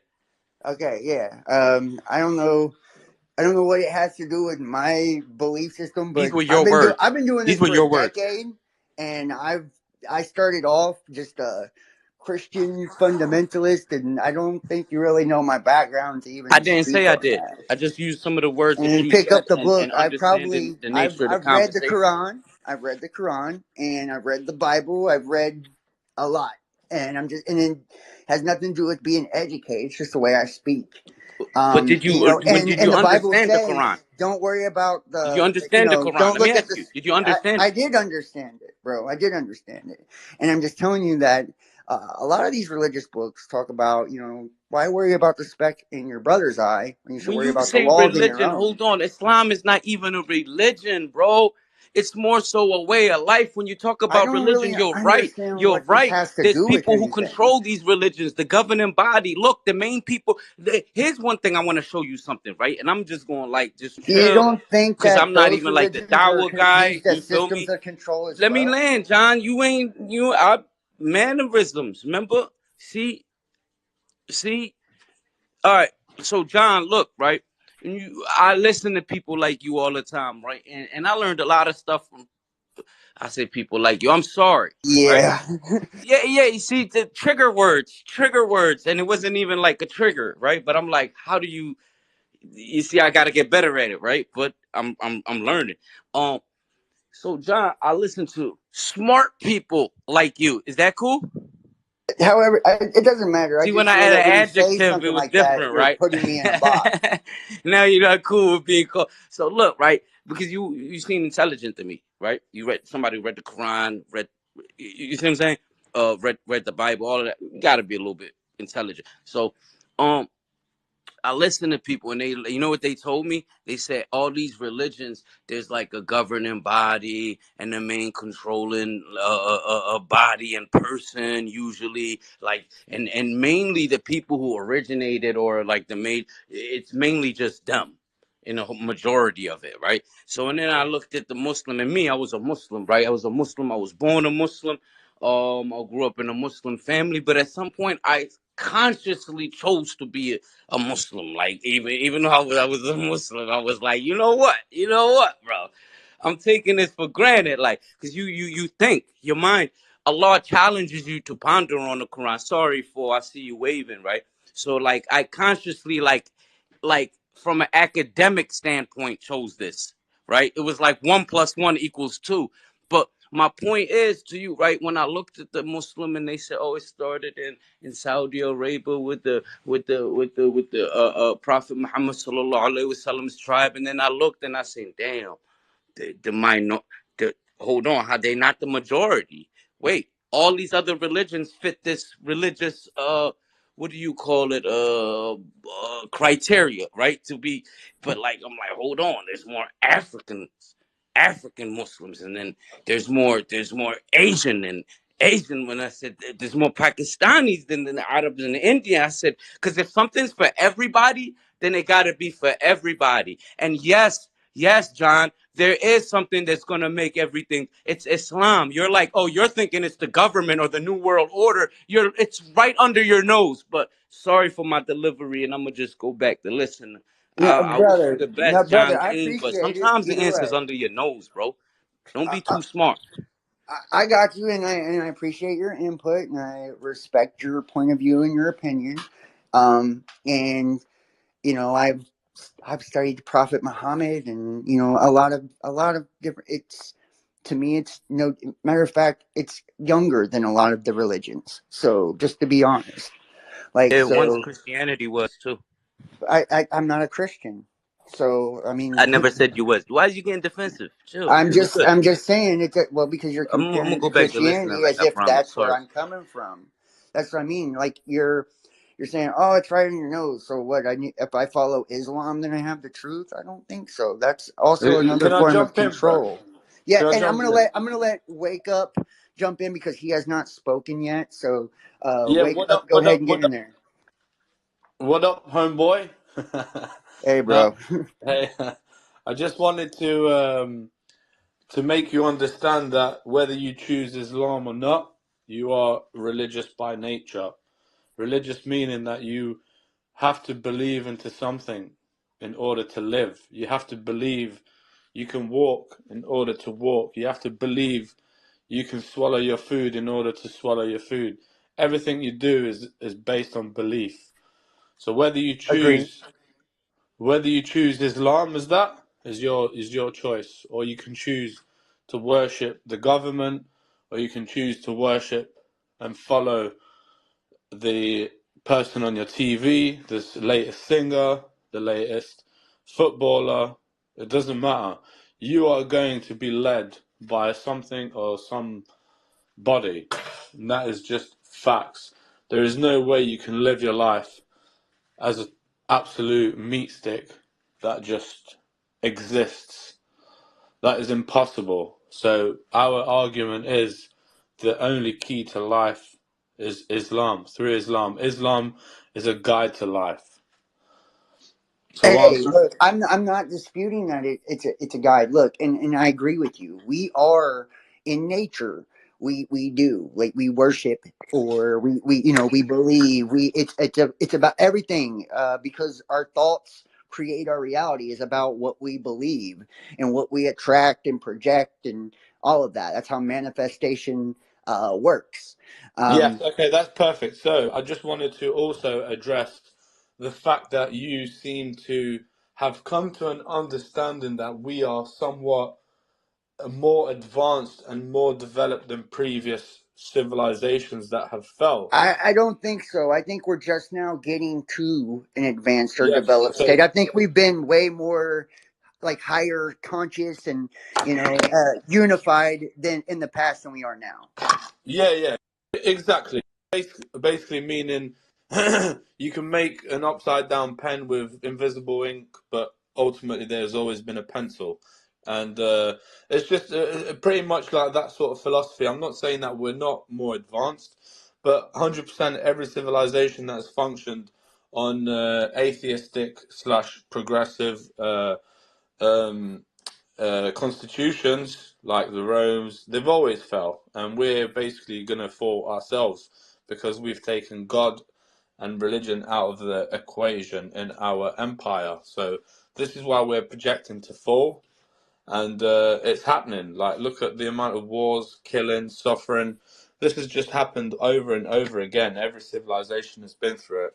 And this is why I believe in that Islam is the way, because it tells us that life is a test, and no matter what time you have been alive, or you might be born into the future or the past, the principles have always been the same. There's been bad trying to control, and there's good pushing back. And this is what I'm doing today. I'm the good man that's pushing back, telling the truth, and standing on the right side in order to please the Creator. And whether you can choose ignorance and follow your fleshly desires, that's up to you. You're going to die a pagan. I'm going to die a servant of God. Hey, and I respect Islam. I respect every religion, and I believe every religion. That's why they all echo similar principles and rituals and rites and all of that. It's because it is an outline to live a good and moral life. And I'm not an atheist. I'm not a Christian. I just don't believe in organized religion. I would consider myself to be spiritual, and I believe that all of the religions are different ways of explaining the one God or the Creator, and that everything that we have within spirituality is useful because it's um, it's all our own individual unique perspective of how it all works, and how it all works together. If somebody you know subscribes to Islam, more power to them. I would absolutely be respectful of their traditions. If I entered their home, I don't disrespect any religion. I believe they ultimately all do have too much. It's too political for me within those systems and structures, and I believe they're used for malevolent purposes too, because everything in this world ultimately is corrupted by man. I believe they were all created to lead us to God, the religions, but they end up being used um, for ways to control us and manipulate us and disempower us. So I don't want anybody to think that I'm downing any particular religion or that I don't have a belief in anything. It's not that. Um, Yeah, I'll just say one last thing, bro, because honestly, like from hearing what you say, like you make it you make life and the philosophy of life sound a lot more difficult than it actually is. I mean, it is literally, quite literally, black and white. There's either you're either leading bad or you're leading good, and it's as simple as that, really. I mean, there's no need to like dwell on it. There's like it's yeah, you're either leading good or bad, and then the question becomes to how have we come to an understanding of good and bad, and obviously that leads to me through the Holy Scriptures, and the Holy Scriptures tells us exactly, like the Quran tells us exactly what we need to do and how we need to live our lives in order to be good. Now, the reason why there's bad and bad. But don't you believe those scriptures were written by another man? So why No, would it be wrong for me to tap into my own heart no, but they and weren't. meditate on my own spiritual, understanding of God, and use my own discernment on what's moral and right and good, and teach my children Yeah, in but that which way as book well, is as which book opposed is to it? following a book. Well, yeah, but how do you know that your theory is not going to be progressed, altered through time? Maybe one day you might I have mean, just experienced like one one of the thing, books. and then you feel like, oh, do you know what? I don't feel too happy today. Fuck it, I'm going to actually alter this one a little bit. It needs to be indefinite. The problem with all these empires that have fallen is they've functioned exactly how you're thinking, and it's called progressive liberalist slash atheist slash whatever you want to call it. And they've always altered the constitution to fit the desires of the ruling party. And what happens is when you alter these constitutions and it's not indefinite like a religious one, then you leave yourself to so many variables that can cause your own destruction. I understand your point of view and your perspective, and I agree to an extent that, and I know it is factual that every major empire in the world, as soon as they have adopted, and I don't mean to be disrespectful to anybody listening, things like homosexuality and what we would call base practices or progressive understandings, however you want to put it, their empires have fallen. That is a fact, and it's because they took God out of the equation, and I agree with that because God is ultimately, it's our spiritual essence, it's our higher power. But I'm just saying these religious texts and books, I read all of them because they all have value, and I feel like they're all reiterating the same things essentially. And I use my discernment on what I take in and leave out of certain religions. I believe every religion has something to offer me.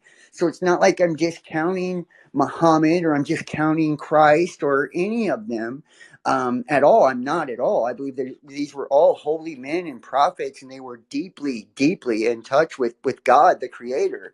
Um, but I also believe that I myself can be deeply in touch with God, the Creator, and He gave me the brain and the heart and the ability to know right from wrong, and I wouldn't have been blessed with sons and children if I wasn't capable of teaching them my principles and passing those on to them as well. Do I condone certain behaviors and belief systems of the progressive liberalist society that I live in? Absolutely not. Absolutely not. But I don't take it upon myself to judge another person or to shun another person because my understanding of God is one of love, and loving and being accepting of all of my brothers and sisters that are human beings is the number one, um, you know, rule number one for me. It's like if I'm not doing it out of love, then I'm not in tune with God. So it's like even though I wouldn't, It depends how your love looks like, bro, because right? acceptance doesn't necessarily equate to love. Acceptance can equate to laziness and abandonment. Because, for example, for example, someone's committing an act which can be harmful and detrimental to their health.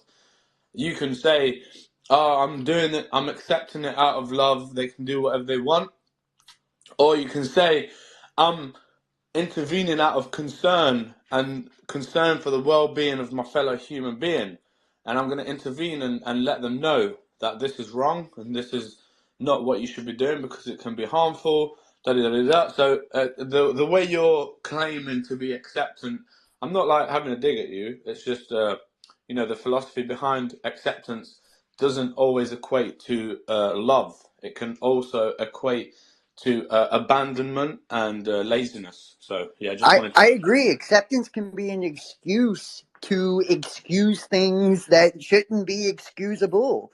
And true, if your kid's about to walk out in front of a car, you're not going to just accept the fact they're going to get hit by the car. You're going to grab their ass and say, I love you enough to stop you from this. So I do believe that love also protects. I think it's being misconstrued. And a lot of people take me wrong because the things I talk about and speak about, but when I'm breaking down these things and these different understandings, that's the reason why and I've done this for a very long time, and it's just all these different understandings are not only how I relate to the God or the creator or spirit, but it's how I'm able to have it relate to every kind of person too, and make every single person feel like God has something to offer them as well, or they have a way to participate in uh, in spirituality, and they feel connected and not shunned or rejected. But I do believe that there is, I believe in good and evil, and I believe in morality, and a lot of the people that do probably in the same circle as me do not. They don't believe good. They believe good and This evil is is an illusion. perfect. This is perfect. To make the conversation interesting, I liked exactly what you said, that you believe in good and evil. Correct. That these are main philosophical points of life. You believe in good and evil, which is spot on, and you also claim that you believe in morality. So now the question has to be: do you believe morality is an encrypted code in our DNA, or do you believe morality is something that has come uh, from the outside source, from God, and the test is whether you accept that or not? Because look at it this way: if morality was encrypted in our DNA, we would merely be like computers. We wouldn't have a consciousness and we wouldn't have a choice, because the morality is there. Everything that you need is there. So the reason why the message came from God is in order for you to have consciousness, choice, and awareness. And the evil is here for you to understand what being good is. So that's a very deep question, Right. because Well, I believe that morality, in my opinion, the laws of our creation or universe, which was created by God, the creator, or whatever your understanding of him is. Um, but he put the way creation is made in itself, that if we are immoral and we go against those laws of nature and those laws of morality within man, that it is embedded in this creation, that it comes back on us. We will pay. We create imbalance.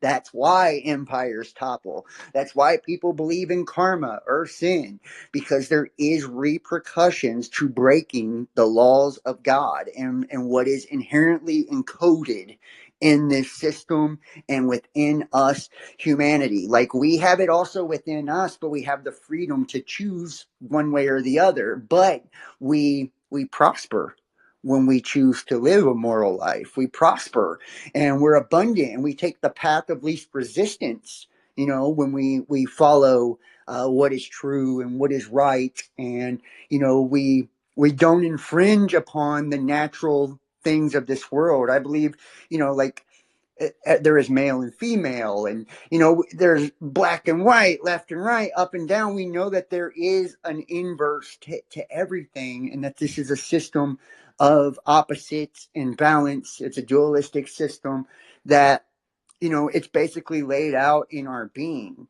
and that's what all these religions are trying to do, is to give us kind of a guidebook or a handbook, and I feel like, 100, bro, please, because I don't want to sure, like stray away from the subject. And Thor's had his hand up for a while, and Thor's my good friend. He's a very good man, and he's non-religious himself, so he might have a better take on it. But just before we move on, I want you to understand the deepness of your question when you said that you believe in morality, okay? You believe in a moral standard. But the reason being why God has sent these standards down to us is because we are purposely vulnerable to sin. We are purposely vulnerable to badness because that is what consciousness and awareness means. Otherwise, if we wasn't vulnerable to these things, then we would be like a computer and we wouldn't be aware of our existence. We wouldn't even acknowledge the fact that we are alive. So for us to have free will and choice, he purposely we are left vulnerable. And then he has given us the message saying, this is what I created you and intended you to be, and this is what you can be. You have the free will, you have the choice, you're a human being. Please take my message on and live a prosperous life. And then obviously the fact that people are doing badness, that is just part of life as well, because that's what we are. We've been left vulnerable to this, and the choice is yours. This is the test. Do you listen to God and follow God? Or do you choose to follow your fleshly desires and indulge in sin? That's totally up to you. But moral codes is not encrypted in our DNA. It's impossible. We would be like computers if we were born with a moral code. So I just wanted to put that out there. But Ford, please, what you got to say, brother? I hope you're good. Hey, and thank you so much, Wake Up, for I feel like that was really good discourse, and I agree with a lot of what you're saying. And go for if you want to jump in and add something to it, you are more than welcome to. If anybody else wants to get in on the conversation, aliens or demons, it is open mic. Are ETs and gods one and the same? We're kind of a little bit all over the place at this point, but if you have something valuable to add. Please raise your hand and jump in. Go ahead, Ford. Yeah, thanks. Hi, Wake Up. Wake Up is my brother. We meet a lot on X. And I see Sergio. Hello, down under. Hope everything is well with you, Sergio. I never met you before, Best, but I feel you because honestly, I had the exact, I would say 100%. Well, I wouldn't say that. I don't know everything about you, but let's say 90% conviction that you had. But actually, this conflict made me well, I searched, I saw this evil that we're seeing made me snap out of it somehow. I knew about the Palestinian struggle for years, all my life, but life goes on, you forget about it somehow, but now I will never. And yeah, it's a true test of good versus evil, and I always had this problem with the hell, the creator that loves us created hell, and he knows from the beginning what path we're going to choose because he knows everything, and I believe, well, God knows everything. It's uncomprehendable to start to comprehend what that is, if something made the universe or the universes. But man, I lost my points. What was I saying? Yeah, You the was talking evil, about the hell evil, the and hell. Yeah, sorry. Yeah. I always had a problem with hell, but when I see the evils that are going on, and honestly, when we think about it, like war and conflict are always horrible, but now it's real visible and horrible. So I honestly believe some wicked evilness of the world deserves hell. There should be a place like hell for some people, and it gives depth, not to just see numbers and to see real humans. So yeah, almost the evil of the world made me find a deeper, like a religious belief in God. But I'm checking it out. So yeah, I just wanted to say but that. Thanks but for the and mic. I just Maybe want I to need to ask drop off. though. So, but I will listen a bit. Go Yeah, ahead. yeah.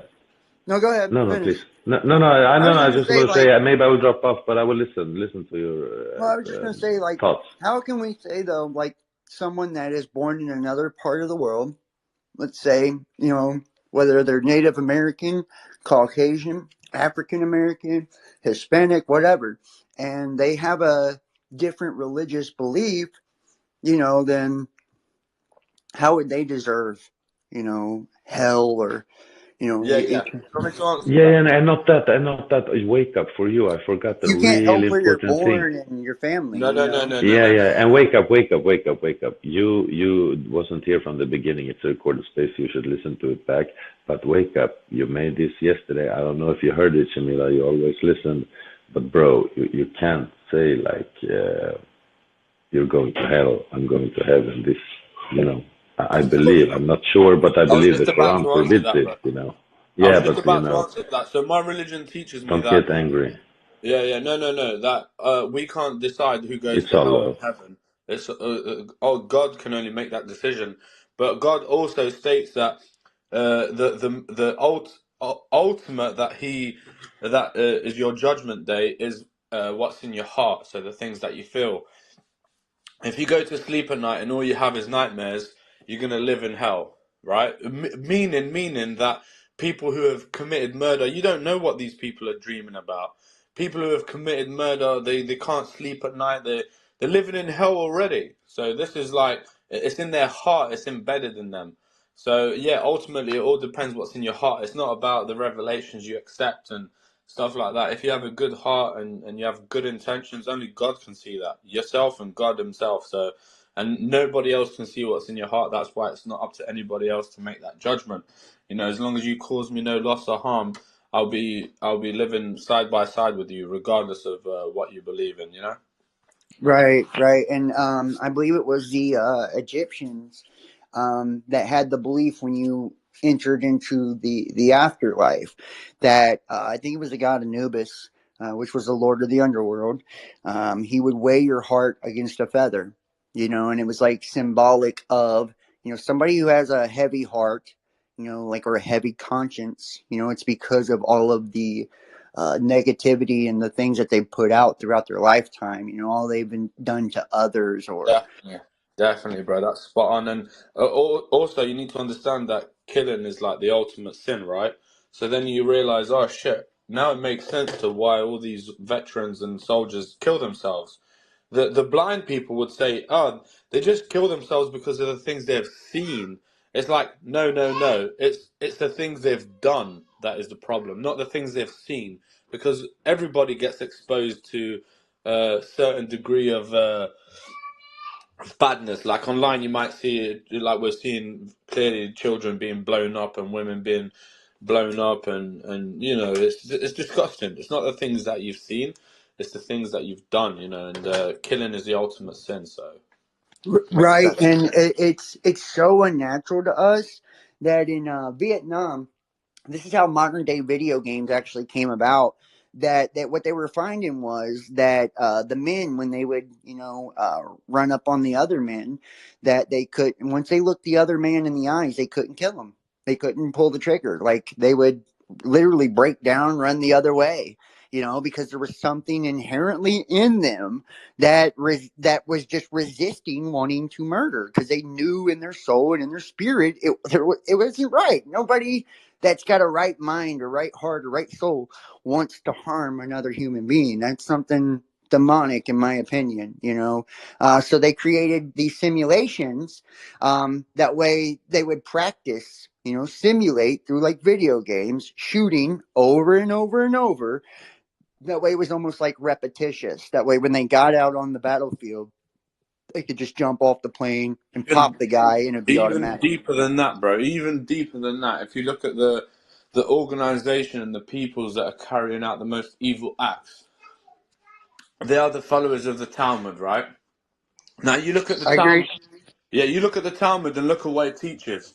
As soon as you are born from somebody who worships the Talmud, you are separated from other children instantly, because you are made to believe that you are a God's chosen person, and everybody else is goyim, is like cattle basically. So this is the ultimate indoctrination of a person's who you want to commit evil, because once you separate him from another human being, ultimately they look at that human being as no relation to them or no connection to them whatsoever, so they have no empathy towards them because they are not even people. So this is the ultimate indoctrination, and I always call it out because it's based on Jewish supremacy, and it's absolutely disgusting.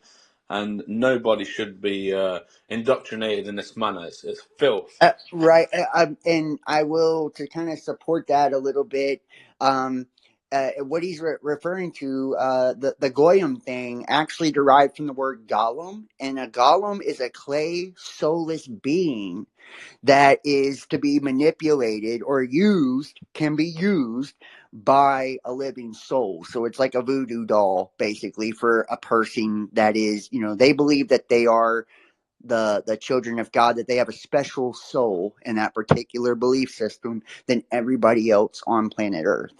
And that's why when Trump did that executive order or whatever, the anti-Jewish stuff that was going on a few years ago, not labeling them a race or a religion. It was essentially declaring them that godhood, and that's why, and he was a puppet of the Zionists through and through. And I know people hate to hear that, but it's true.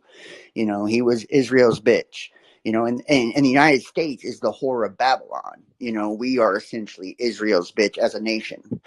And when we and I know a lot of people don't like to hear that either, but we are. We're ran by that country.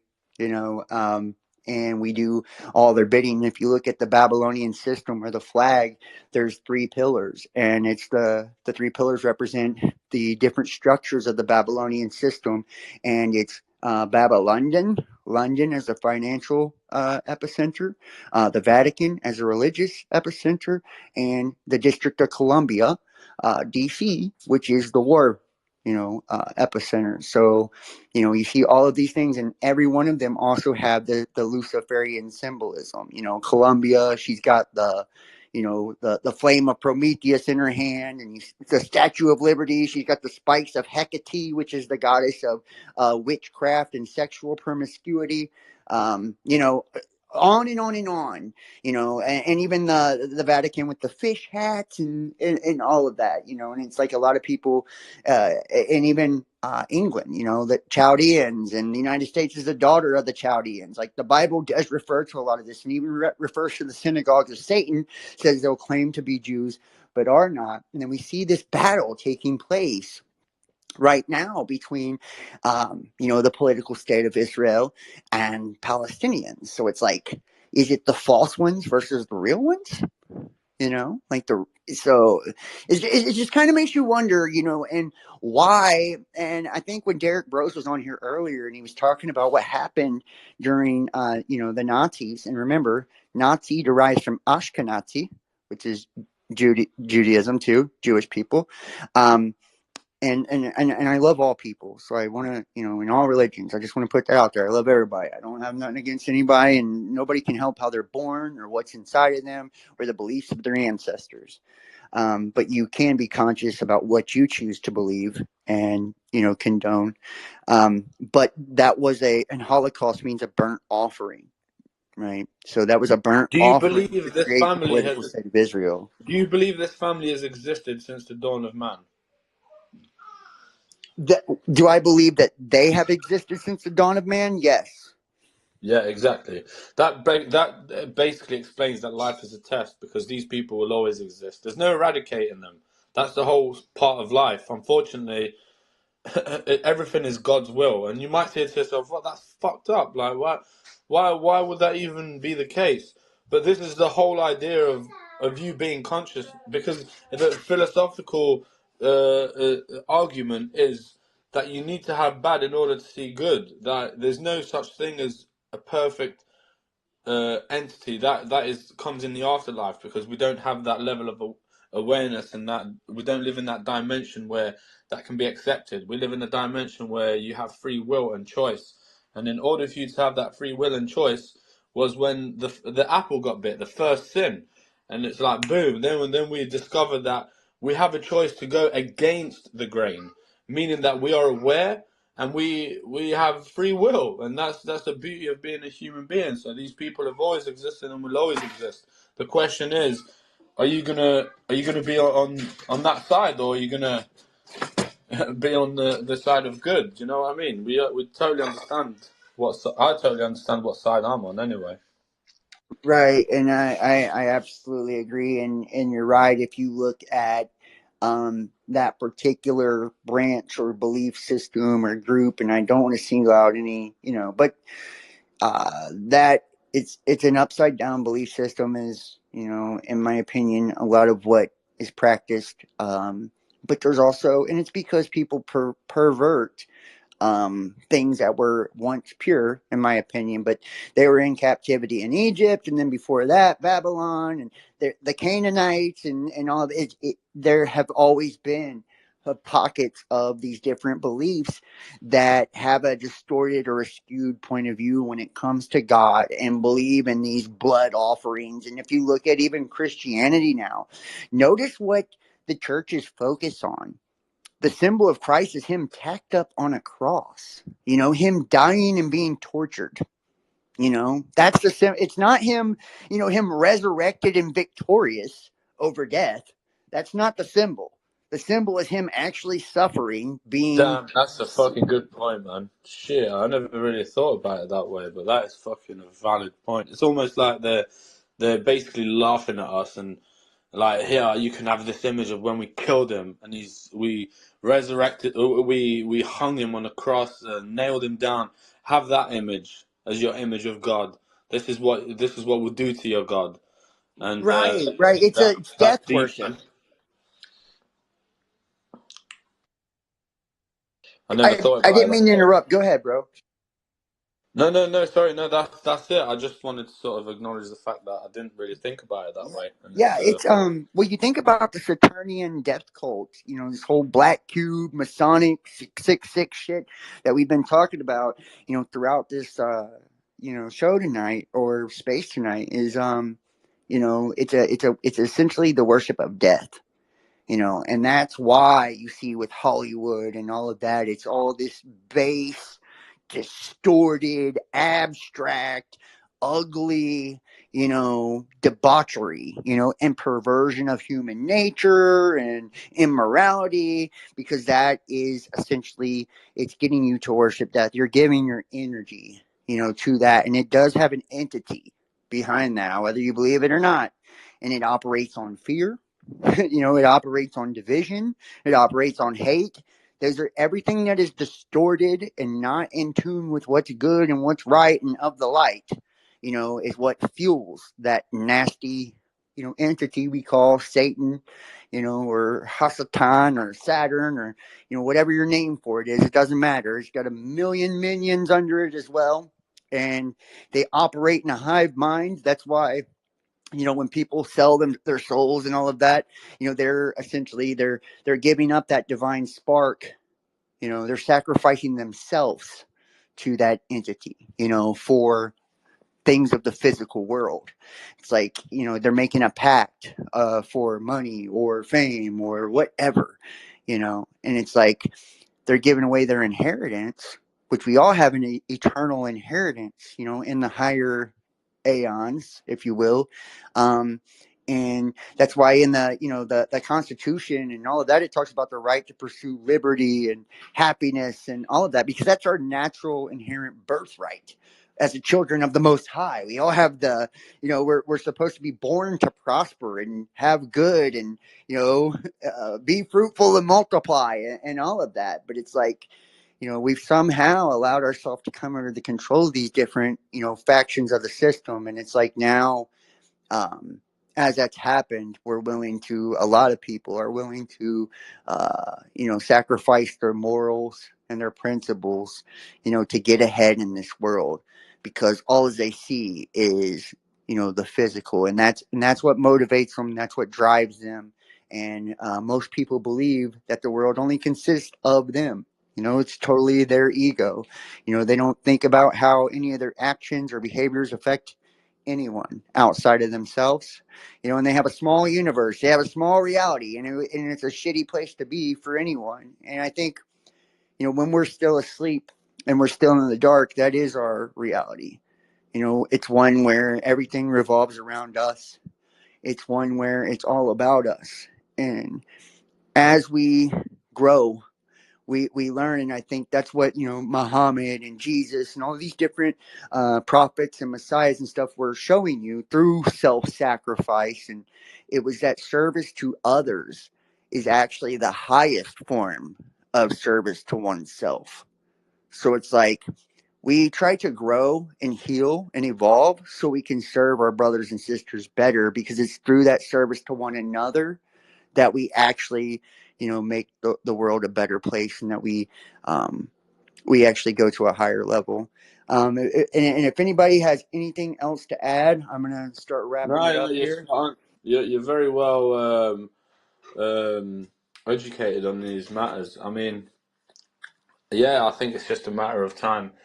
In my humble opinion, um, before you fully embrace, well, I think you serve God anyway, whether you uh, acknowledge which God you serve or not. I think ultimately you sound like you're very conscious and aware of sin, so you understand that in order to be prosperous and align with God, you need to have discipline and discipline to stay away from sin. And that's good. So ultimately, you're serving God anyway. I'd like to hear from Sergio, because Sergio's he loves his in-depth conversation about philosophy and logic, and yeah. I So seen Sergio has his hand up earlier. I didn't know if he still wanted to jump in, but you're more than welcome to if you he's want. down under, so I don't know if it's late.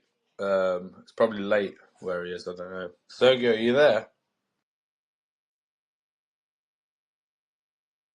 He's Yeah. probably been fly kicked by a kangaroo.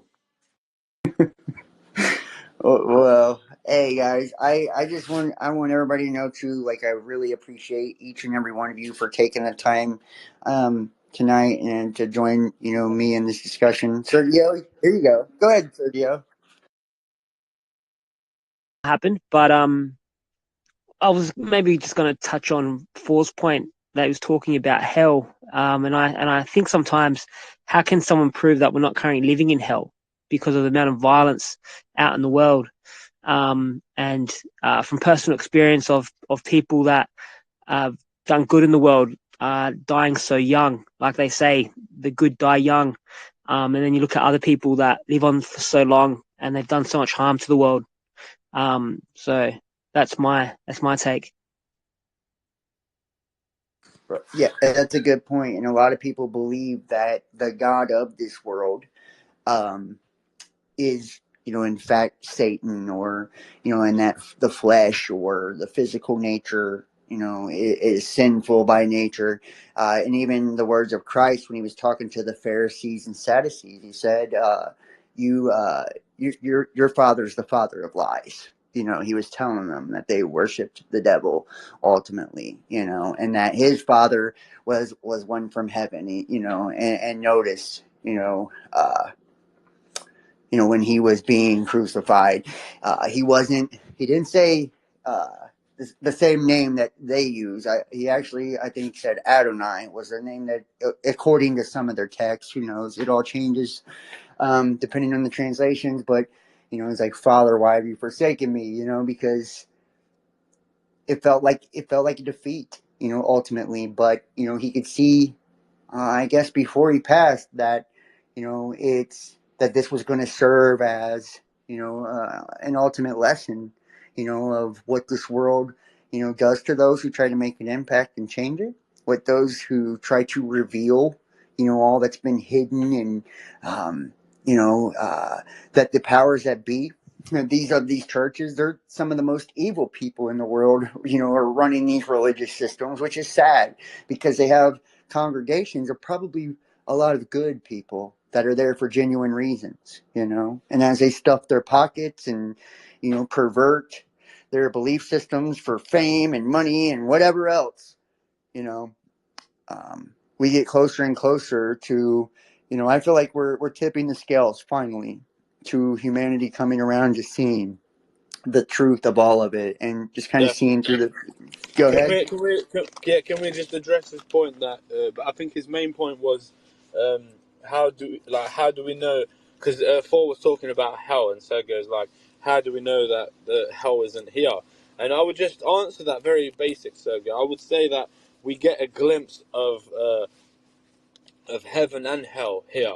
We get a glimpse of what it may look like or what it may be like. And I feel like 100%, when somebody commits a murder or a rape and he becomes conscious and aware of it, God, the Creator, has given him a glimpse of where he's going to be in the hereafter. And i.e., for example, when they go to bed, they fucking piss the bed and they can't sleep and have nightmares. And that is literally what hell is.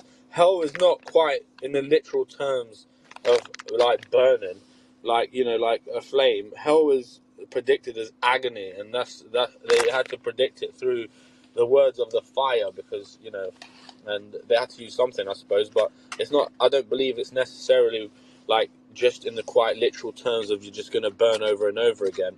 I think it's the literal terms of you're just going to be in agony, and that's just how I look at it.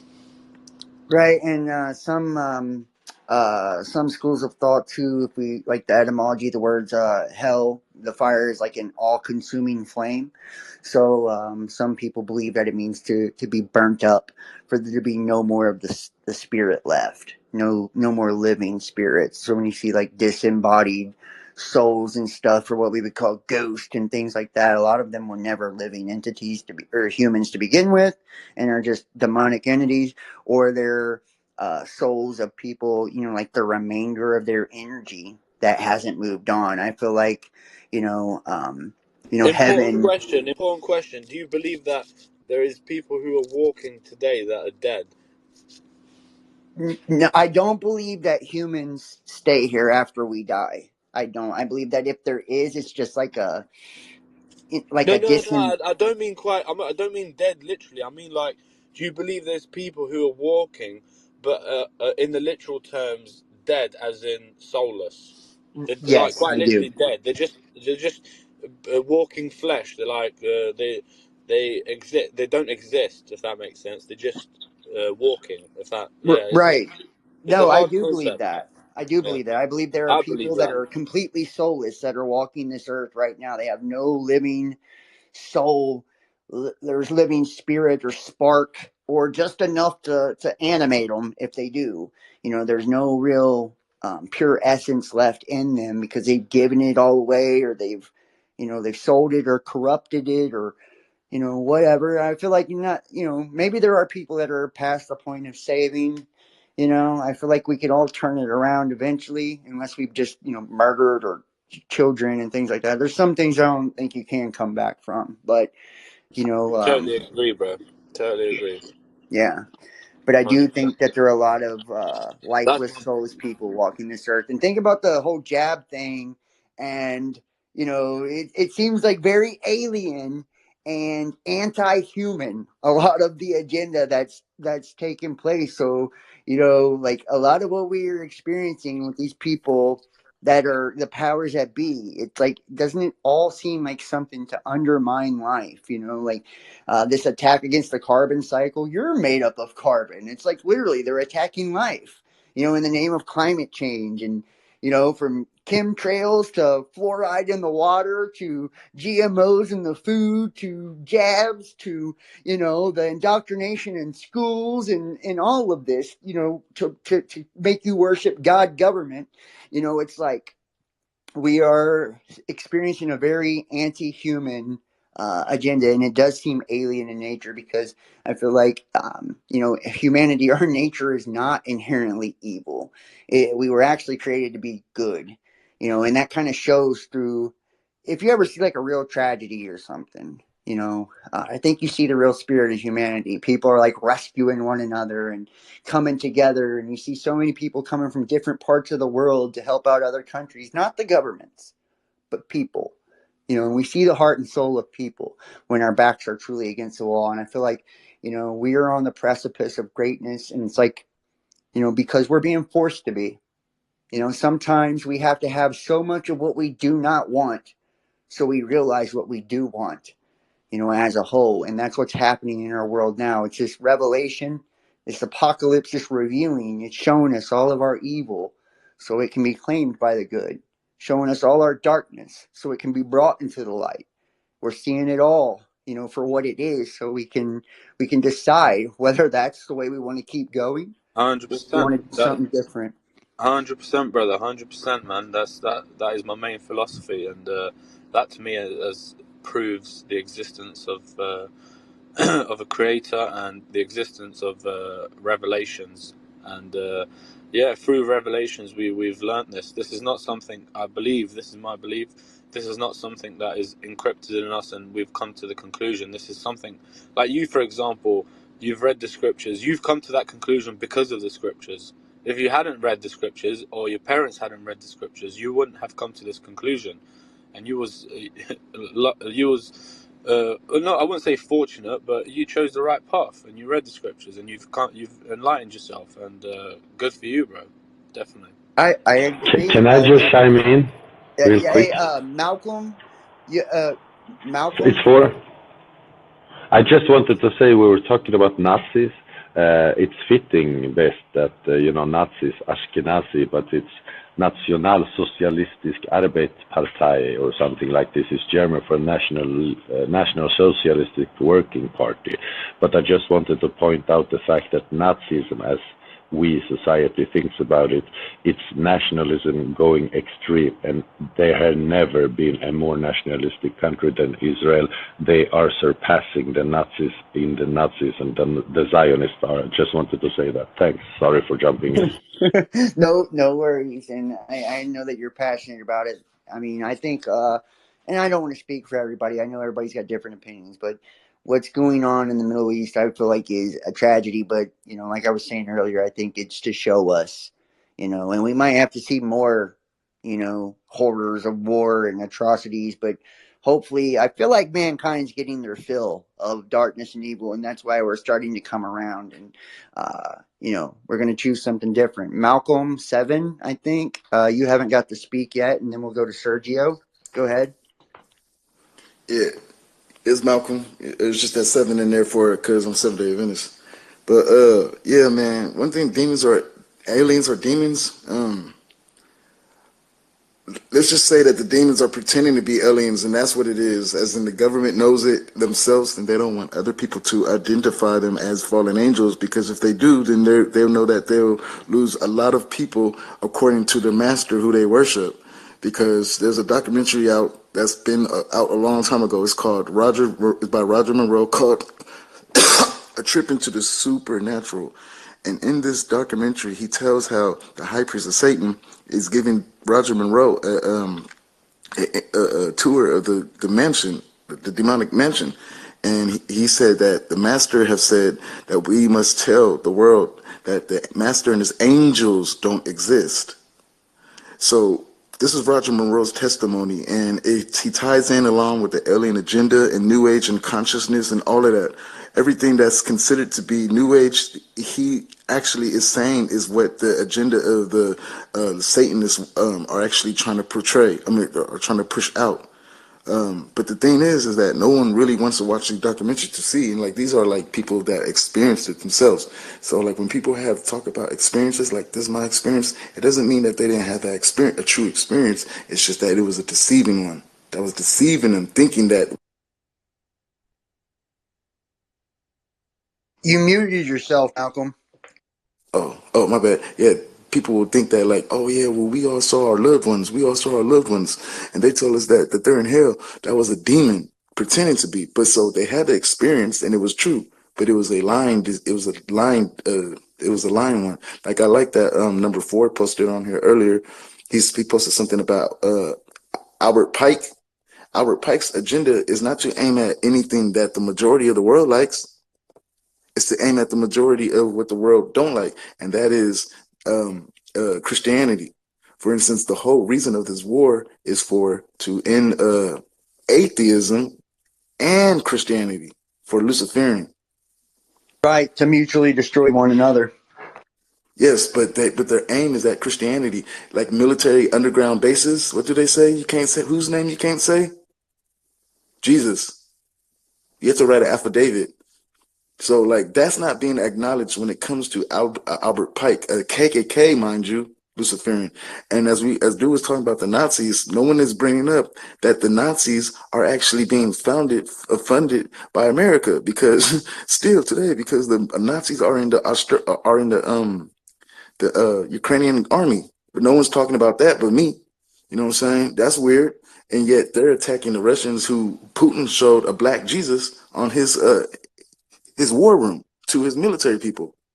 But that's not being talked about. So it's the stuff that's not being talked about. Or like when I come into a certain space with new knowledge of something that no one ever heard before. I'm not saying it's true or not, but I believe it's true. But when I do, I never get a mic. So obviously they do that because they know. And look how small this room is. You see, Right, right. truth is Well, ugly. this one will be restreamed to tens of thousands of people, so I'll be putting this on all the platforms, so people will hear what you say, bro. All right, one more thing. I'm supposed to post I posted in the documentary.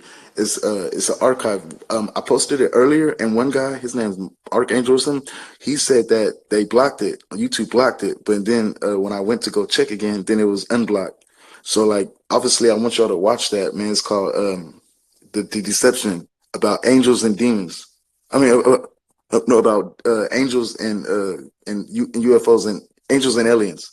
The deception What about it. was the So name of the documentaries, too? I'm going to write those down for myself. yes, please watch it, bro. Yeah, Please, please tell man. me the names of those again. All right, all right. What were the names? It's called. Um, Here, I posted it in the comments. Please do. Um, Yeah, Roger oh yeah, Monroe. that one, that one. Yeah, Roger Monroe, A Trip into the Supernatural. Okay, and then That you one said there is was that another one. one. Yes. Okay, I'm gonna post that one too. Okay, please do, please do. Yeah, man, please, And man, because this is why I'm federal. This is why I'm enemy of the state, man. I'm not even lying, bro. I'm not like forgotten. It's forgotten heaven is my witness, man. Real talk. This is why Tupac was 7 Day Theory, 7 Day Adventist. That's why I got that seven in here.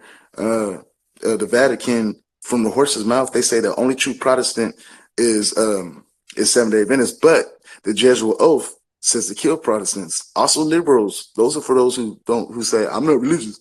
Well, that's cool because that's what a liberal is. You feel me? That's who the Jesuits are aimed at. well, So I know what you're talking about, the Jesuit oath, and it talks about ripping the babies from their wombs and yes, about they're again, exterminating their execrable yes, race, and yeah, it's yes, terrible. and it's about my faith that they want to do it inebly. You feel me? It's As about a all of Protestant, Christianity. yes, It's it's okay. It's all of Christianity, right?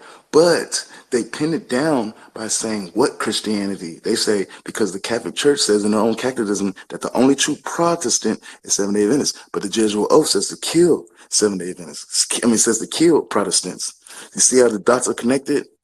I understand, and I had a lady, one of my mentors actually, was raised a 7 Day Adventist.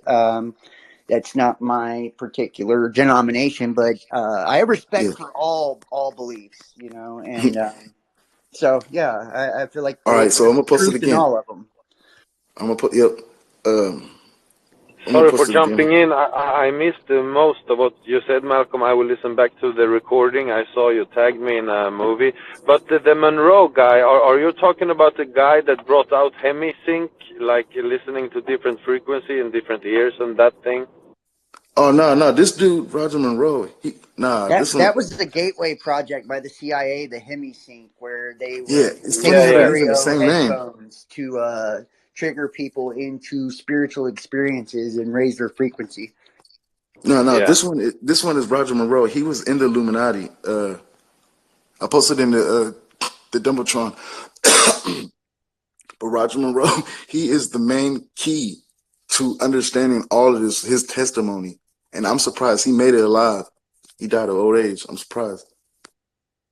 That's real surprising because most of them, there was guys that was in here talking about different people that have been whistleblowers. I mean, the number one whistleblower we see right now. This is how they do whistleblowers, by the way. And this is my last space that I did was targeted individuals, and most people that really Bruh, speak that's any me. truth. That's me. Hey, I'm telling you, listen to that one, man. Me and Derek Bros did that one. Uh, and we had a lot of people speak. A lot of people have, directed energy weapons, voiced the skull, just the most terrible, terrible ways of electronic torture, and it's all spiritual at the end of the day, and these negative demonic forces that are oppressing us, and it's like, a lot of people believe it's because these are chosen ones of God or God's elect. I think it's just we're children of the Most High, and we are putting out love and truth and, bringing something good to humanity. And it's like they're trying to counteract that. They're trying to suppress it or oppress us and put us in fear and if you look at like Luciferian beliefs, and a lot of people, celebrities even come out and said this, if they make a song that's too conscious, they'll have to, sing something that's dumbed down, to make a balance. That's why the Baphomet has the breast and, it's the male, female, the goat and all that. It's supposed to be the balance. That's how Luciferianism works, right? It's about that neutrality. And you'll hear a lot of that in New Age spiritual circles as well, because most New Agers with the love and light shit don't understand that they've all been indoctrinated into Luciferianism. They're oblivious to it, And I actually did a space a little bit earlier, but we were having some technical glitches on, are we, witnessing mass awakening or mass indoctrination? Because I do Bro, that's believe what I it be is. saying. Everything you just said about how they're accepting Luciferian, and like I get like talked about like it's, I don't know, it's crazy, man. Hey, bro, you're not the only one, Malcolm. I'm sure everybody, not, I wouldn't say everybody, but most people in here, I don't want to speak for everyone, but most people in here, I guarantee could, and maybe we'll do another TI space this evening or something, if people are down. That way people can share their stories. I'm going to try to do spaces more often, and I'm going to be sharing them on my Yes, other platforms. look, I want to say a secret. I'll tell you a true secret about TIs. All right, this is it. Here it goes. Go take a breath. Okay. The military term that they have for this is called, and then just a couple of days ago, Whoa, whoa, whoa, whoa, whoa, whoa. You cut out when you He said broke that. up for me. huh? Say it again, because you cut out when you said I'm it. kind of scared now, but all right. The military term for TIs is empowered individuals, someone who can have an influence over the community. Sorry, what is an TI? TI is a targeted individual. Okay, okay. And if you think about and I just want to point this out, guys, the Patriot Act, 9/11, and all that, which is very, that's Freemasonic ritualism right there at its best, just to keep it real. That's why those twin towers, which represent the two pillars, the solar and lunar, and Yep, Heliopolis and yep. Solomon From and all Solomon that, in Sacramento. they were collapsed. And what was erected? A giant needle in its place, at ground zero. The new building looks like a giant needle. I'll post the picture in here if you want to see it. But I mean, it's like, and then what do they disseminate through the Department of Defense? The jab to everybody. And over 90% of all the people in every country in the world, fell for C-19. And if you take C-19 and you invert it, DVOC 91, look at the meaning for that in Hebrew. I'm just trying to tell you, this is a mass agenda, to And I its just, sorry depopulation. to interrupt, but always when they reverse, things in reverse, even they show us in text backwards and stuff, that's pure Luciferian, that's pure satanic stuff. It absolutely, it's called reverse manifestation. So a lot of times when we do manifestation, we do thought, word, deed. So they'll do deed, word, thought. They do it in backwards. That's why, to put it into your mind. It's reverse manifestation. You're right, backward masking, all of that. But yeah, and that's how witchcraft works the best. It's called hidden in plain sight. It's like, I'll tell you about it, but I tell you about it in a way that you will think I'm talking about something else. That way you accept it easier. It's like, go take your medicine a lot easier if you think that it's candy, and that's what's happening to the masses essentially. And that's what makes the spell so powerful. And if you think about words in general and why language is so powerful, first off, in the beginning was the word, and word was with God. Words give us the ability to communicate not only with our creator but with ourself and our own conscious and subconscious, and one another. So language is powerful. So we're able to take our thoughts and translate them into, frequency, a sound vibration, and put it into the ether. And words are spelled, right? Spelled. So when you understand a word, you stand under the spell or spelling of the word. Get it? So That's why policemen always ask you, do you understand? Do you stand under me? And you should say, no, I don't understand. Never understand anything. right, it's understanding would be kind of, the better thing or better term, I guess. But yeah, understand. You're standing under it. So you're under that spell of that word. Brother Best, it sounds like you have listened or read some Jordan Maxwell. Am I correct? I've heard of Jordan Maxwell. I've listened to a little bit of everybody. I've been doing this since 2015. So I've I been meant to around a do a long thumbs up. time. Sorry. And Sergio, you go ahead and jump in, man. I seen your hand up for a minute, and as long as you guys are respectful, you can hop in whenever. Go ahead, Sergio. I don't think Malcolm's finished his point. Malcolm, do you have anything else to add, bro?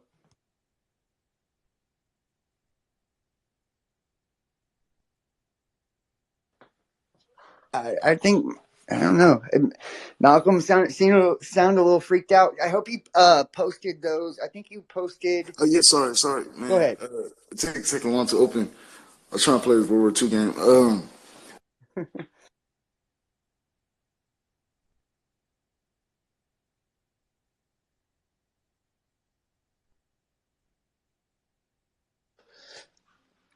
Is anyone speaking? I can't hear anyone. I can't hear anyone. I thought Malcolm was gonna go. Go ahead, Yeah, Malcolm.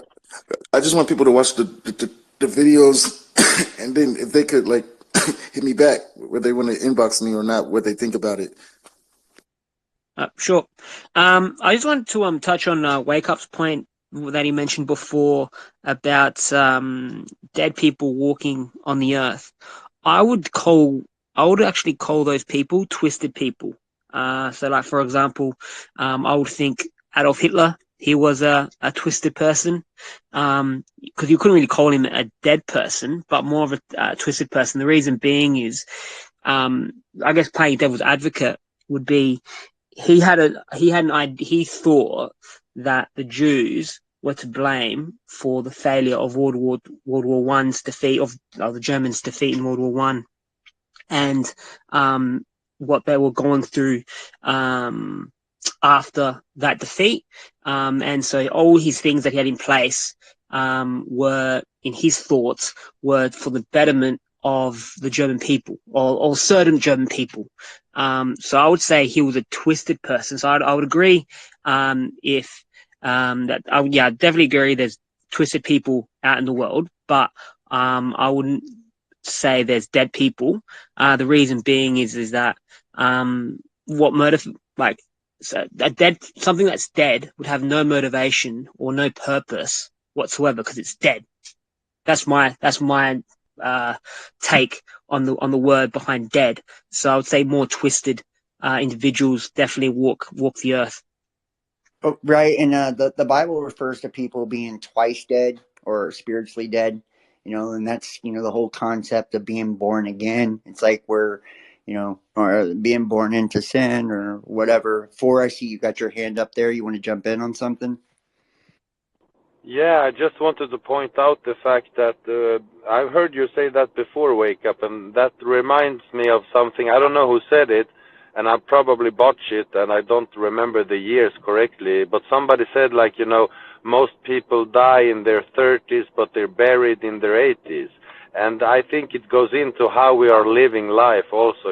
This is a beautiful paradise, but I believe some satanic terrorists has waged terrorism against humanity, and they have destroyed it all for humanity. And as you said, Best, humanity is waking up. We are, and I believe it just has begun, honestly. Yeah, definitely. And then the definition of dead for me is once you lose your soul. And I've posted it on the actual nest, and it says this is something that is key to me. I've posted this a long time ago. It's my deepest philosophy that I find to be true, because I believe in the hereafter. So I don't believe leaving this earth means that you're dead. So I want people to acknowledge that leaving this earth does not equate to you being dead. And yeah, the only people who die are the people who do evil and go against God. Dying is not leaving this world. Dying is giving your soul to the devil. There are many walking who are dead and many gone who are living. So for me, that's the most in-depth philosophy that I can project, basically. It's been this has been really, really interesting. I've loved to hear so many different schools of thought and perspectives when it comes to this, and I feel like I kind of knew that we were going to end up going down the whole spiritual and God rabbit hole with this conversation, because it seems like everything always kind of comes back to that, doesn't it? At the end of the day, it's like everything comes from that source, from the creator, from the spirit. This entire reality is manifest from the spirit. So it's like we're always going to come back to that, and as long as we use our discernment and our critical thinking and we remain supportive of one another too, and accepting of our differences, we don't have to condone everything that everybody believes in, but it's like embracing one another and encouraging discussions where we are respectful of one another, whether we disagree or not. This is how we create, or put the pieces together for the big picture, and we really can start to come to some solutions and conclusions. Because think about it, government and all of this are never going to give you the microphone. They're never going to give you the stage.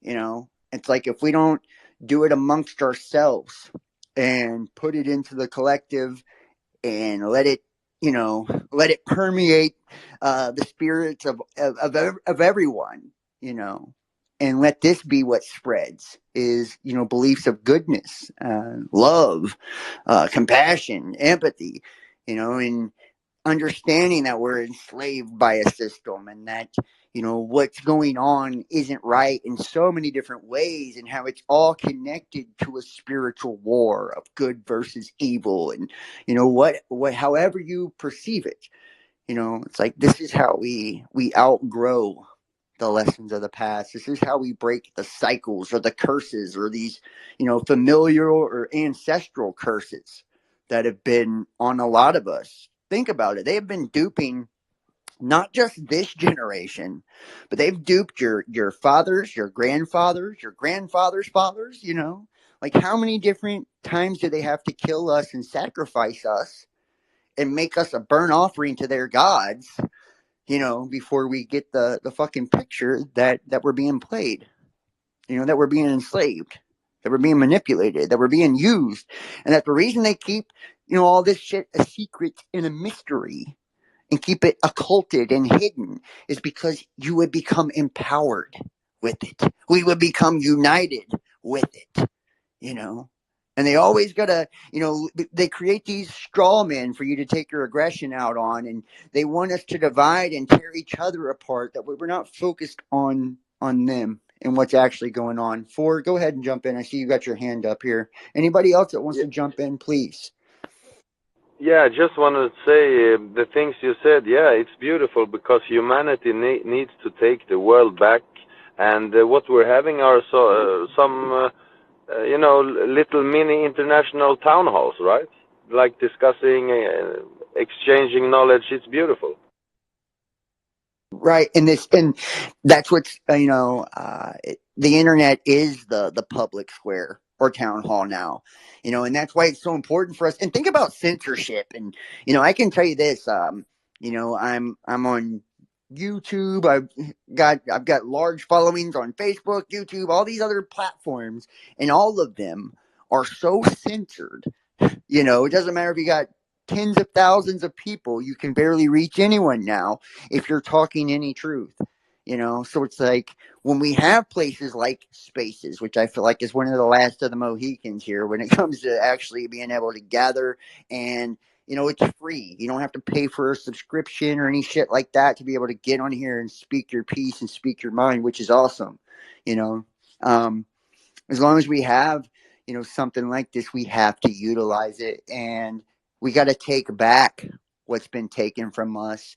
And it's sad, because so many people have given content creators and truthers and spirituality and all that a bad name, by the bullshit they've done, and all of that.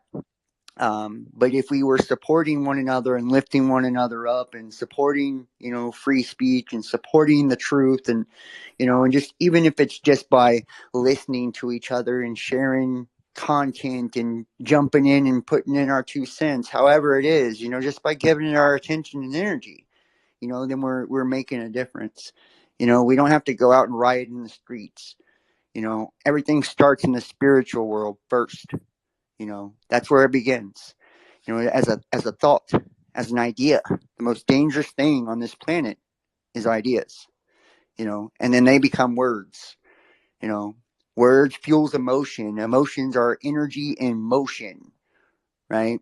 And that's what a lot of these entities feed off of, is our emotions. So we got to stop giving them, darkness and shit to keep making our world darker. It's time that we start, shining a light. And it's like, if you become a light, it's like you're a lighthouse out in this vast ocean of darkness and bullshit, and you're going to keep someone else from getting shipwrecked just by you shining. It's like the most important. Everybody asks, what's my purpose? What's my purpose, John? And it's like, your purpose is to be you, to be true to you, true to yourself. You can't do no more valuable thing than you can do by being you and embracing who you truly are. Like, I promise you that. You were Truthful created and have to be an individual. And whoever had their hand up, I think it was Sergio, or whoever had their hand up, go ahead and jump in. I, I did have my hand up, but it was just to touch Sergio's on the a last Mohican Zionist. reference. That's it, 100% all the way. I'm joking. But yeah. Yeah, I'm being serious. No, I'm joking as well. I'm joking. Don't think I'm a Zionist, guys. Just because I mentioned my idol, Adolf Hitler. But nah, jokes. I don't like You know Hitler. what Just they want to put it say in out there, and Albania? it's recorded. They say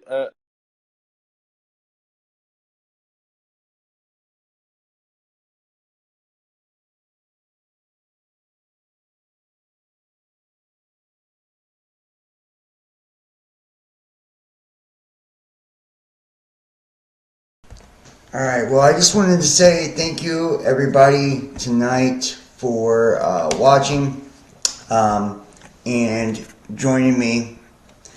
If you would, please make sure to like this, wherever you're watching from, Facebook, YouTube, wherever. Share this link to your groups, your pages. That helps me out tremendously. Comment. Let me know what you think about the discussion. And keep in mind, we're viewer powered. So if you want to donate and support, you can do that. PayPal.me/thebestdamnpodcast. Cash App, Best Damn Podcast, or Facebook Messenger Pay. And it's facebook.com/John Keane, Best Damn Podcast. Tomorrow night, 10:30 p.m. Eastern Time, join the Best Damn Fam. We'll be doing our private and live uncensored show. We do it every Sunday. And you can check that out on Patreon. It's patreon.com, Best Damn Podcast Official. And say you don't want to do the monthly billing thing, everybody who donates in the month of January gets access to all 4 of the episodes for January. So you just, donate, support whatever you can, and then you text 513-393-2396, 513-393-2396, or email therealbestdampodcast@gmail.com, and I'll send you those links for those of you that have supported. And if you would like to book a personal tarot reading, we do those as well. Same thing, text the phone number or email. You can also get them, you can now book them, I believe, on Facebook on my personal page. and or my business page. I'm not sure, maybe both. And you can also get them on Patreon for sure for those that are interested. Please follow us Instagram, Facebook at Best Damn Podcast, Twitter, The Real Best Damn. This was recorded on Twitter Spaces, so for those who are interested, I do those weekly as well. What else? And if you want to reach out and you would like to, if you have content, pictures, images, or you just want to say what's up, or you would like to be a guest on the show, reach out, contact me, text, email as well. So, yeah, I do all types of different stuff. And just let me say big ups and big thanks to everybody for watching tonight. I've been holding this one back for a second because it was so long. But I thought, why not just go ahead and put it out there for the public, for everybody that's watching. Thank you, Kim, for posting all that on YouTube too. Yeah, and check us out, youtube.com, Best Damn Podcast Official. The backup channel is youtube.com, Best Damn Podcast. So yeah, I think that's it's about. Oh, we're on TikTok too, and make sure to catch the daily reads for tarot. They're doing really well, by the way. So anybody likes that, I like that. So, and big ups, big thanks to Derek Bros for joining me on these Twitter Spaces. He's been it's one of my good buddies, and he's been a great friend. So I've got so much more coming up. I do have. You can join us on Patreon, and there is a free section. I'm putting the entire library of my content over on Patreon, so not everybody has to have money to be able to check it out. And I do post. I put all the show links and books and stuff over there as well. It's like I'm revamping it. That's pretty much the new headquarters. So if you haven't joined me over there, consider checking it out. All the links are in the description. Thank you so much for watching. Yeah, all the new viewers, new subscribers, thank you so much, guys. I love you all, and I hope you have an awesome weekend, awesome week, and I'll see you next time. Peace.